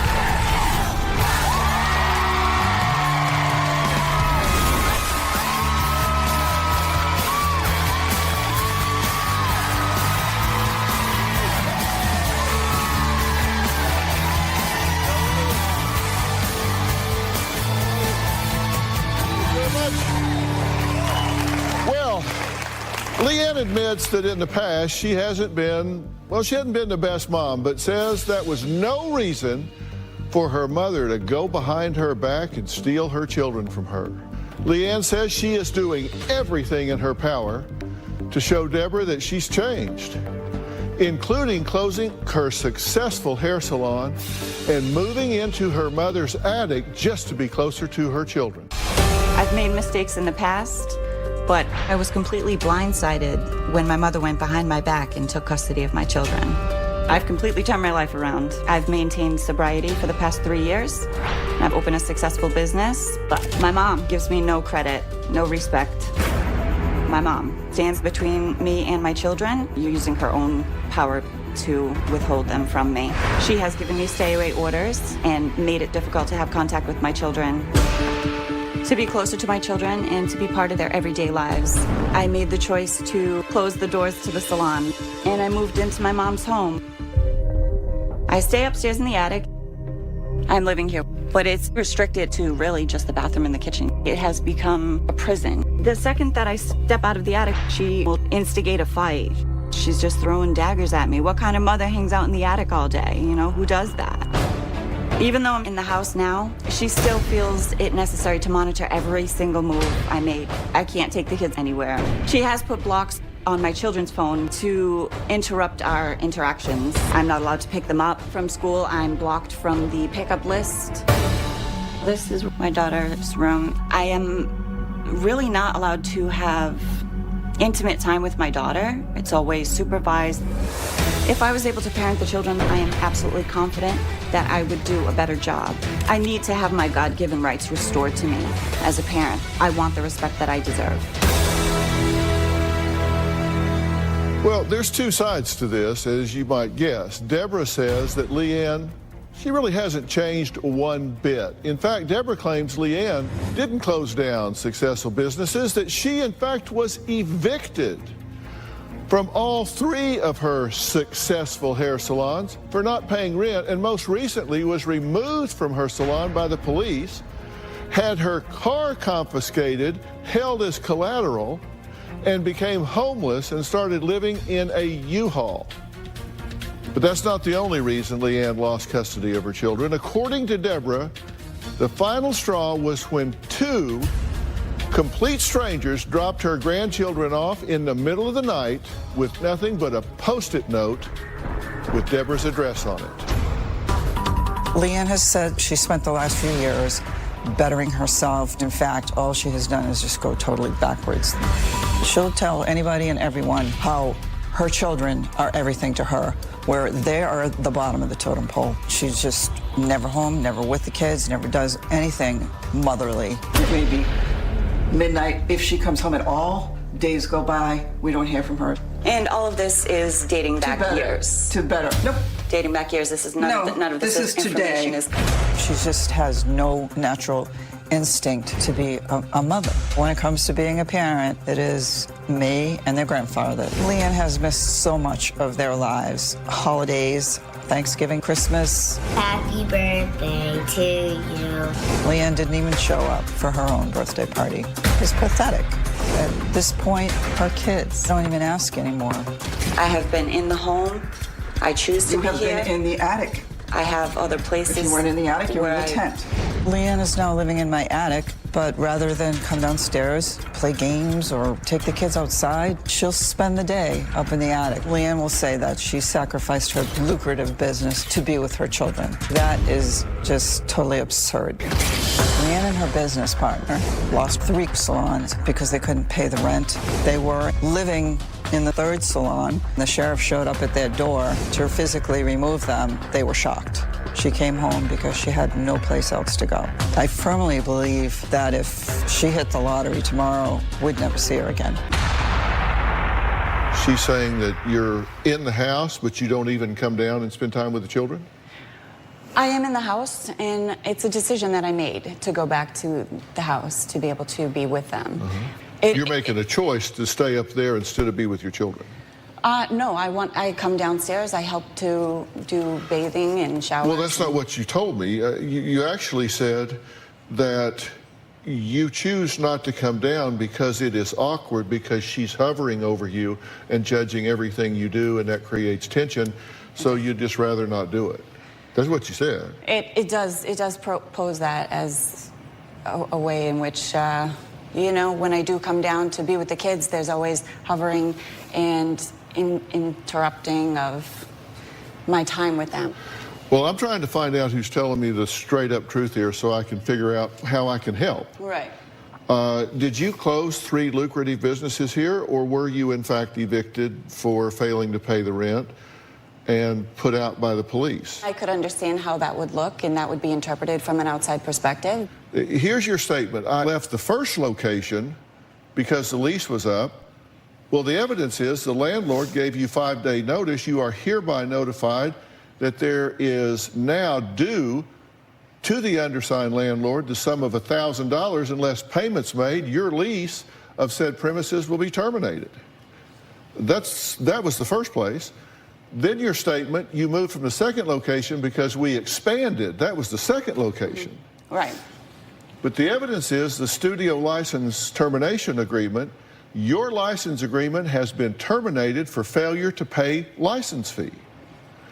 And then your statement closing the salon, the third location, was incredibly hard. I did it because I felt it was the only way to get my mother to see how serious I was about being there for my kids. But the evidence, it is ordered by the court that the plaintiff recover possession of the subject premises, unpaid rent, use, and occupation. The judgment total $6,205.34 plus post-judgment interest until date of payment. You were kicked out because you owed them $6,500, not because you were expanding. No, not because we're expanding. By the time we got to the third location, it was severe health issues. You just told me I had 3 successful businesses. I closed the last one because we were expanding so much that we just needed to grow.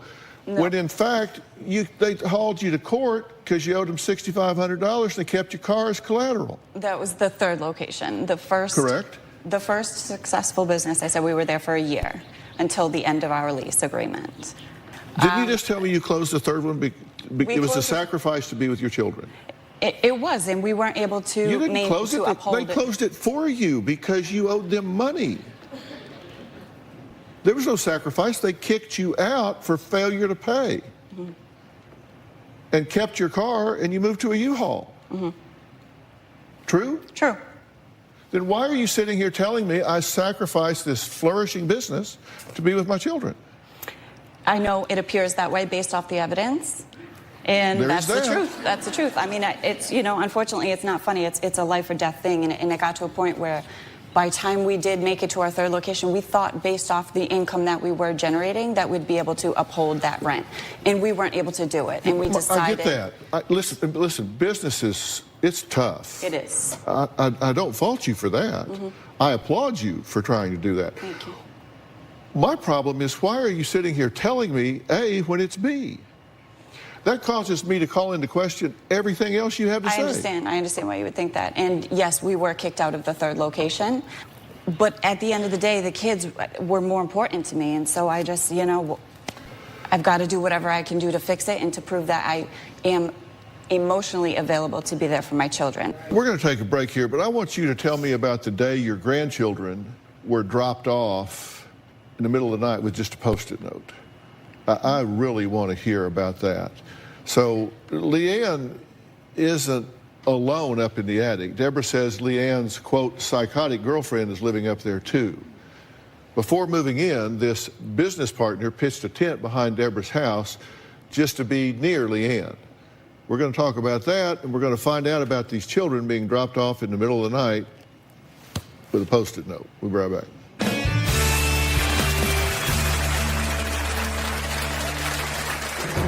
My mom treats Shamalia as an outsider, somebody that doesn't belong. She barely treats Shamalia like she's human. She's dangerous, abusive. One time, Leanne came home. She had a black eye with broken blood vessels in her eye, and Shamalia's done nothing but cause turmoil. And later, you just tell me it didn't happen. I was supposed to go, oh, okay. No, not at all. Deborah has stolen Leanne's voice. She hasn't been using drugs for 3 to 4 years. Why are you speaking for her? Because this is the bully. Last December, my daughter was rushed to the emergency room for intensive stomach pain. She was admitted to the hospital locally in our town and then was transferred to a children's hospital immediately that evening. And the next morning was in emergency surgery, which was life-changing for me because I wasn't notified of this happening. Around 6 in the morning, the doctors came in and said, we're going to have to take her in for emergency surgery. I contacted Leanne and said, going down for surgery. She did not contact me until she was already in recovery. Rather than saying, oh my gosh, I'll be right there, she started ranting and raving about how I had no right to allow this surgery to happen without her permission. I couldn't reach her. I did what I had to do for my granddaughter, and her feelings were not my priority. She was completely out of line. Okay, she says you were completely out of line, but you have full custody of these children, right? Yes. She has no parental rights at this point. You make medical decisions, educational decisions. You make all the decisions for these children because you have full custody. Complete custody. And part of the reason you do is because of her failure to step up as a mother. And one of the examples of that is these children being dropped off by people that were strangers to you, at least. She put your address on a Post-it note. Well, this was at the end of the weekend. But they showed up at your house. She disappeared Friday morning. She was high that day. They were gone all weekend, and sometime around 11 o'clock on Sunday night, we get a knock at the door, and it's this young couple. I said, who are you? Why do you have my grandchildren? They showed me a little yellow sticky that had my address on it and said, someone just told us to bring these kids here. Leanne wasn't with them. We didn't even find out where she was till the next day. Which was where? This person who had picked her up on Friday morning realized there was something horribly wrong with her and put her on an ambulance and sent the kids, thank God, didn't leave them on the side of the road somewhere, but sent the kids home. Now, there's a pattern here. Does she show up for holidays? Not this year. None of them. She didn't show up for Christmas? She did not show up for Christmas. Thanksgiving, did she show up? Thanksgiving, no. What's Happy more birthday important than to their being with mother. your children on Thanksgiving or Christmas? There's nothing that's more important. Well, apparently there is, because you weren't there. Right, and What was more important than being there? there was nothing more important. I was without a car. It was circumstances that every time that I go back into the home, she makes it very clear, get out, get out, get out. And all the conflict happens in front of the children. And I understand that based off the evidence that she is presenting today, it appears as though it's just it's some denial form. But what she's stating dates back about 5 years ago, at least 5 years ago. Well, here's the text from your son, and this was last year. This isn't 5 years ago. This was last Christmas. Correct. I'm stuck December with no car. 24th, 2017. Leanne, 3:10 p.m. Hi, son. Hey, Leanne, I'm stuck with no car, trying to figure out so I can visit you, son. Sure, you are a liar. Leanne, it hasn't been running for about a week now. Don't speak to me like that. I have no reason to lie to you. I want nothing more than to be with you and your sister. Son, 4:25 p.m. Are you coming over? Leanne, not able to without her making it difficult to enjoy time with you. I'm sorry, but going to court soon. this is our last year suffering like this. Son, when you go in court, Leanne, don't worry about that, babe. I'll keep you updated on everything that occurs. You don't need to be subjected to all this conflict. You're a child, and I'm going to protect you, son, period. And that's why I'm here today. You know, the evidence, I understand, appears as though it's very deceptive and very deceiving. I admit that I have faults. I admit that I've done very wrong in the past. I've made bad choices. I have a history of substance abuse, but these allegations that she's making, I have since proven to no longer be true. Now, Leanne's not alone in the attic. She says that her business partner, Shamilia, who is also her girlfriend, is living there too, which infuriates Deborah. Shamilia uses her fantastic management skills to direct me and guide me. The more resentment I release, the more love I have to express. Shamilia has taught me and instilled a system of daily affirmations that teaches me to renew my strength. And as I learn to love myself, I find it easier to forgive. Amen. The daily affirmations help me to survive. If it wasn't for her, I would not be where I am today. Leanne is completely brainwashed. Leanne feels like she's nothing without Shamilia. But where are you now, Leanne? You're in my attic. I feel as though she makes my relationship the focus of all of this. And the reason why I'm asking for help. You do make your relationship the focus of this. Shamilia's done nothing but cause complete turmoil. I just did a simple Google search. I immediately found that she had done assault and battery, with a deadly weapon, breaking and entering. She robbed a pizza place. The very first night I met Shamilia, she assaulted my brother-in-law. Another time, my neighbor saw Shamilia attacking my daughter and believed her to be a male and ended up punching Shamilia in the face and knocked her out.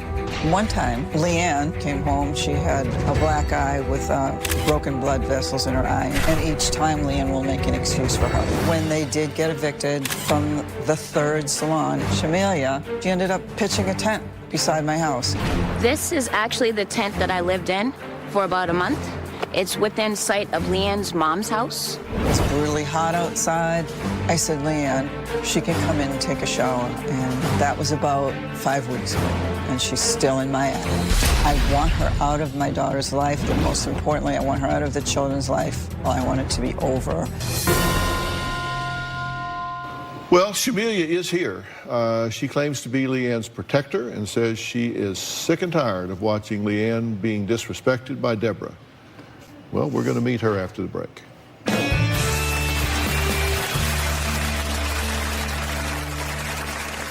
Currently living here in the attic.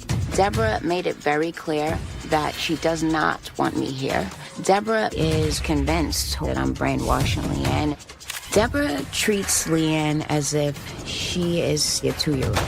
I am here to protect. That's my purpose. And later, if I was the guy you drew in court, it would be the shortest interview you've ever had. Based on the facts that are presented. No, based on the conversation I'm having with you right now. I'm not sure why it's funny. It's serious. What's funny is your unwillingness to hear. When Leanne's with Shamilia, I'm always worried about her safety. There was one time they were staying in a hotel. Leanne sent me a text message saying that she was in fear for her own safety. She ran across the street to an Applebee's. She was hysterical, calling me and saying, please come get me. I went there, and she was all bruised up. She had scratches on her neck, cuts on her ear, and she was complaining of pain. They took her to urgent care. She had bruised up ribs, and the x-rays, there were previous fractures. It's very, very sad. Well, now, Deborah claims her daughter Leanne has abandoned her children to care for her dangerous live-in girlfriend, Shamilia. Now, Shamilia says she is Leanne's only supporter because Deborah is more interested in degrading and shaming Leanne than allowing her to be a mother. It was very important for me to live like this because I had to prove to her parents that I am 100% dedicated to Leanne I am here to protect Leanne. That's my purpose. Deborah treats Leanne as if she is a 2-year-old. The past, I feel as though, is held against me every single day. Because the past is still in the present. The past is not the present. Deborah torments, criticizes, manipulates, shames, and guilts Leanne. Leanne's mother has been such a roadblock in her relationship with her children. Deborah will accuse her of abandoning her children, which is ironic because she's right there with her children. Deborah is completely disgusted with my presence. Currently living here in the attic. Deborah made it very clear that she does not want me here. Deborah blames me for the fact that her daughter demands respect for herself. Leanne's mother is a pain in the butt for me because she has tried to drive a wedge between Leanne and myself by constantly pointing out things from the past, one being my criminal record. On a few occasions, I lashed out. I physically assaulted Leanne, and I choked her, and I know that that is not okay. Deborah refuses to accept my relationship with Leanne. Leanne is not to have a relationship with me if she wants a relationship with her children, and it's not fair. So you two have been in a relationship for how long? About 2.5 years. 2.5 years? Okay. Yeah. And you were also involved together in the salon business, correct? Correct. So you were there for all 3 evictions? Well, there was only one. Well, there was 2 evictions. So I had to. Resume-wise, that wouldn't look very good. Resume-wise? Yeah. Well, if somebody said, show me your track record. Well, I'm a self-made entrepreneur, so I never show my resume. But it wouldn't look very good if you did, because... It wouldn't look very good if they were looking at it from a standpoint of Deborah's point of view, you know? You can paint this picture in a negative way, but Leanne... Well, I'm not painting the picture. I'm just looking at it. It's in a frame, and I'm looking at it, and it says eviction, eviction, eviction. I'm not commenting on whether you succeed or fail. I'm commenting on the fact that you expect me to just go, oh, okay. You just tell me that it didn't happen. You just tell me it didn't happen. I'm supposed to go, oh, okay. No, not at all. We admit that we weren't able to uphold. I can read the court records. You're evicted. Okay. Right. The basis is the business has nothing to do with the children. That's the priority. Okay, but the focus of this right now is the business. Okay, let's forget about the business. Okay. Exactly. Thank you. Let's just forget about the business. The original reason she's stating that, you know, the kids came back with a Post-it note and what have you. Yeah. This was not. I mean, this was at least 5 years ago, and I was in active addiction. I admit that I did terribly wrong. Gotcha. And the people that I was with, I had to be rushed to the emergency room, and I said, just make sure my children get home. If I could just interject, first and foremost, Deborah has stolen Leanne's voice, which makes it very difficult for her to defend herself. She hasn't been using drugs for 3 to 4 years Why now. are you speaking for her? Because this is the bully. This is the bully. This is the bully that has taken.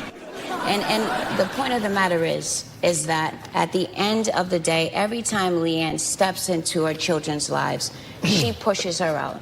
Shamilia claims that she's helping Leanne get her parental rights restored. But how does texting Deborah that she won't be missed when she dies help that cause? I'm going to let her explain that ploy after the break. Yeah, we could dig up Deborah.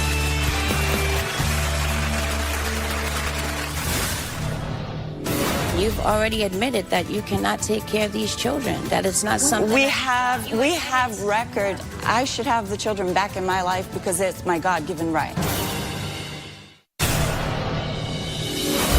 Shamilia has antagonized me in so many ways. It's just started with a series of horrible, nasty, derogatory texts. Can't even tolerate your ass. And you like that. Telling me what an awful person I am, how I'm going to burn in hell, my grandchildren hate me. Cry, cry, cry. You sit and watch them suffer. You're sick, and when you're dead, you won't be missed. One time, Shamilia sent me a text telling me my dad died to get away from me, and that she wished I was dead like him. She knew that my dad had just passed away. It's just so utterly disrespectful. Well, calls to the police, vile text messages, physical altercations, all between grown women who claim to want the best for two young children they are fighting over. You have 2 domestic assault and battery charges against you. Incident report of September 13, 2017. Officers were dispatched with fire department for a female shouting for help in the street. Male witness knocked out. Shamelia thinking it was a male beating a female. Shamelia told Leanne if she had to live in her car, then so did Leanne. Leanne tried to get out, and Shamelia tried to hold her in the car. Could see 3 scratch marks on Leanne's neck. Scratches came when she grabbed Leanne as she struggled to get out of the car. Shamelia transported to hospital. She is charged with 265/13M, domestic assault and battery, intimate partner. So that's one occurrence.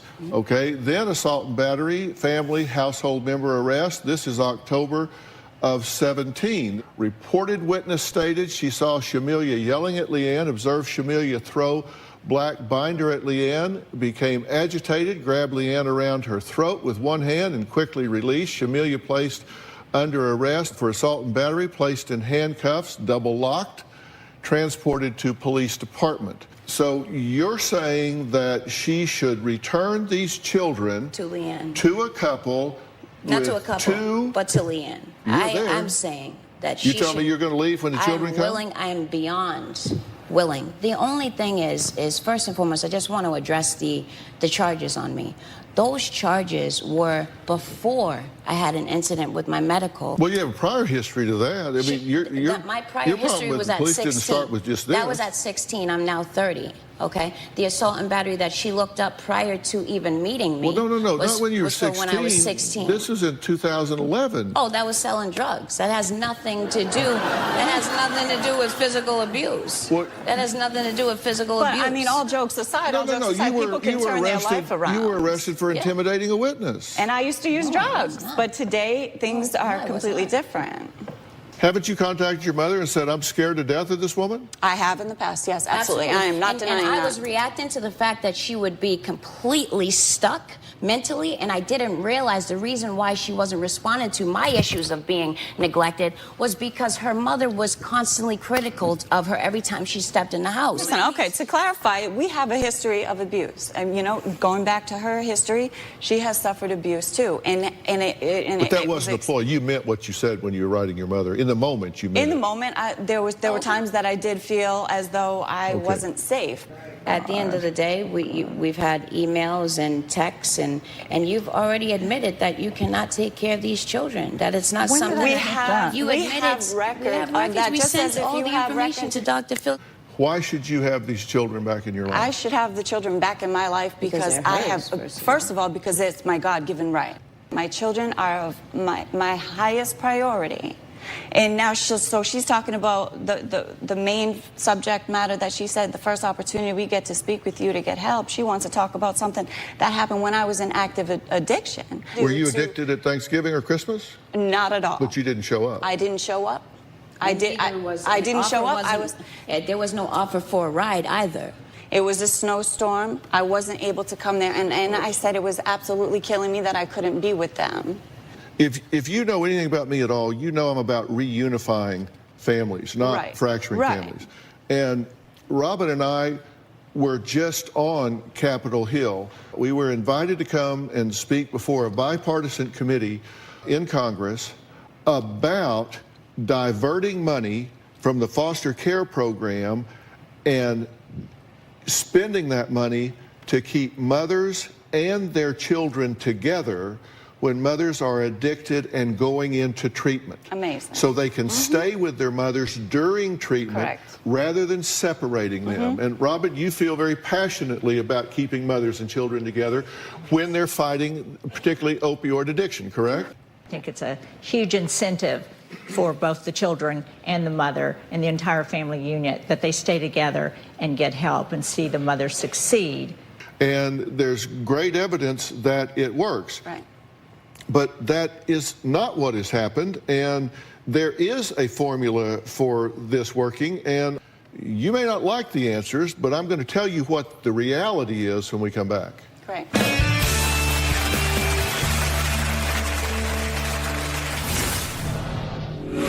Maybe this was a mistake for her to write in, but I don't believe that. But you don't really get a vote.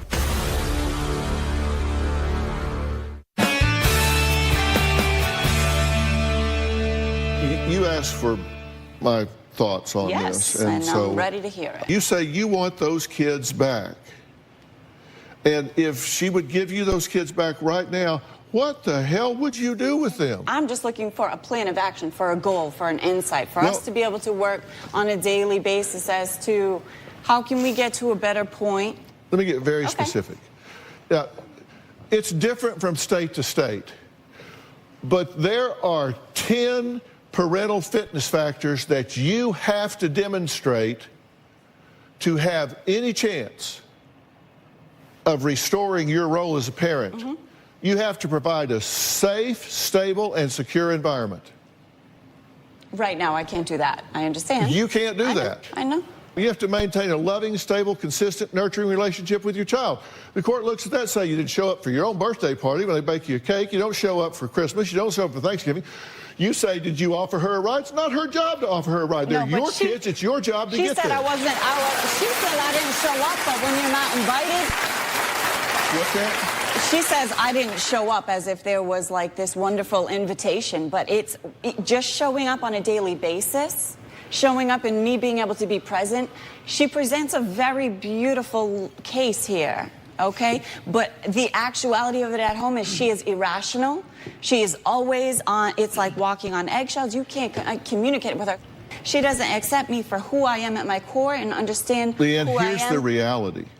You want a reality lesson here? Absolutely. Reality, slap it right on And in listen, my face. this isn't my rule. It doesn't matter what I think.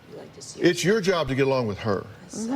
She has the children. But she's not willing to work on a relationship with It's me. your job to get along with her. She has the children. Right. She's saying, I'm never there, I'm never there. I'm not even driving a car right now, Okay, and I am there every day. Do you want to be right or do you want to be happy? I want to be, it doesn't matter about being right. This isn't about being right or wrong or being happy or anything. I want peace for this house. I want reunification. I want unity in this family because that's a top priority, which is why I am here. Yeah. I'm not sure why it's funny. It's serious. This is life and death. What's funny is your unwillingness to hear. It's not funny. That's nervous laughter. This isn't humorous laughter like comedy club laughter. This is nervous laughter. But what about her willingness to hear is the same unwillingness to hear that she has to deal with from Deborah. I care about your advice. Because listen, when I say I'm trained in forensic psychology, I'm the guy you would be talking to. He might be shorter with hair or something, but I'm the guy. I know you're the guy. And if I was the guy you drew in court, it would be the shortest interview you've ever had. Because I would be listening to this and I would say, I got a couple of right fighters here. Next. Right. Based on the facts that are presented. No, based on the conversation I'm having with you right now. Because you want to argue and be right. You don't want to win. And listen, I didn't make these up. It's not a matter of whether you think I'm being reasonable. These aren't my rules. I understand. Well, maybe you're right. Maybe this was a mistake for her to write in, but I don't believe that. I don't believe that it's appropriate for Deborah to ignore the 10 things that are most. Well, I get that, but you don't really get a vote. Then why is my record even relevant here? Because you're injecting your situation in. The family business has nothing to do with me. You even said you were her protector. I never did. I never said protector in that sense. Well, I can play it back for you on tape. I was trying to protect the purpose of why she went into business. At this point, we're going to take a break. And when we come back, I'm going to talk to, I'm just going to talk to mother and daughter, because that's what it comes down to, is mother and daughter. We'll be right back.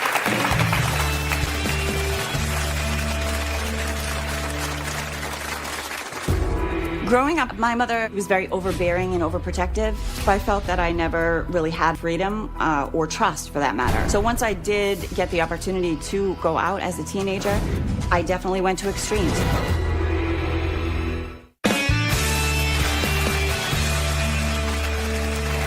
Well, it's been over 2 years since Leanne had custody of her children taken away after her mother, Deborah, petitioned the court and was awarded permanent guardianship of her 2 grandchildren. It's your understanding that means this isn't revisited. This goes until 18. unless you voluntarily reopen the issue.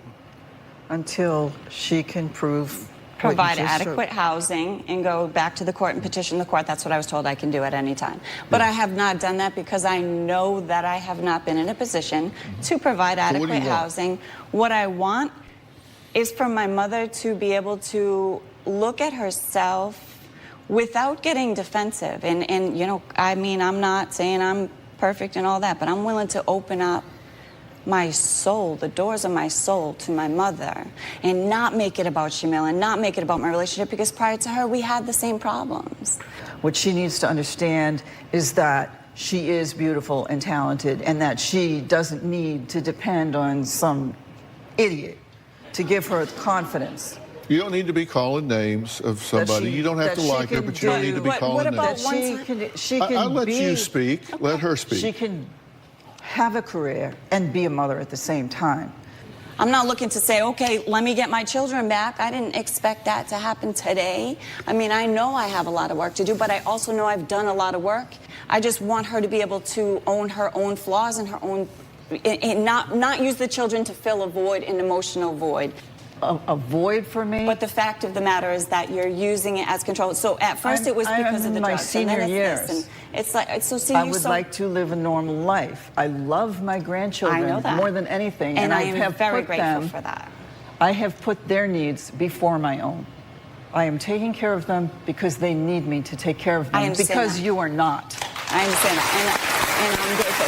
Praise God for that. Honestly, praise God for that. And I'm so grateful that they were never taken into foster care, and DCF didn't have to interject and say that. And I tell her all the time, if it wasn't for you, I wouldn't be able to do what I did. And yeah, maybe I didn't do it in the right way, but I did have a path of self-actualization where I can actually look at my own flaws and say, okay, this, and this needs to be addressed so that I can be present for my children. Where did Deborah and Leanne go from here? Please. I'm going to try again to be very specific. Thank you.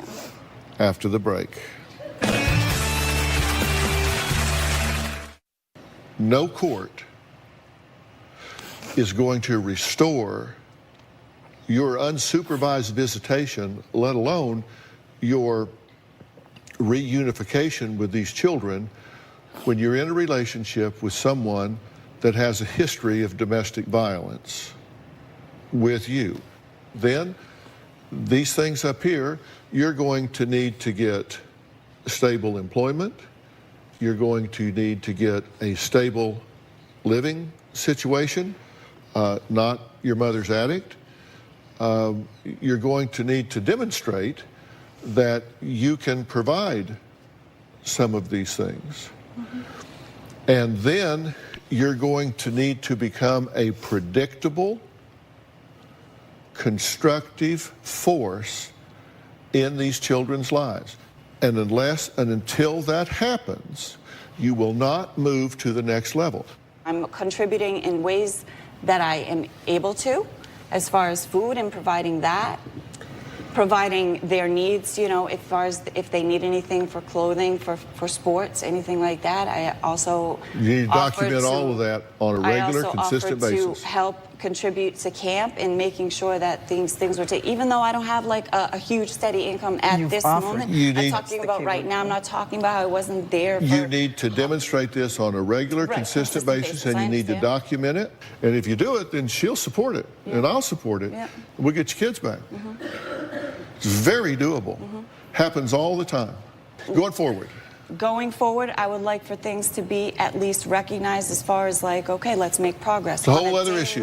Whole other issue. You want to get along with her better? Whole other issue. But for the children's sake. Whole other issue. I understand. Our relationship, whole nother issue, a whole nother show, a whole nother topic. Has to come back sometime. For sure. And Shamila, whole nother topic. We'll meet again. We make it a whole season. We just get you guys coming back on a regular basis. My man. All right. I want to thank all of my guests today. I'll see you next time. Seriously, listen up.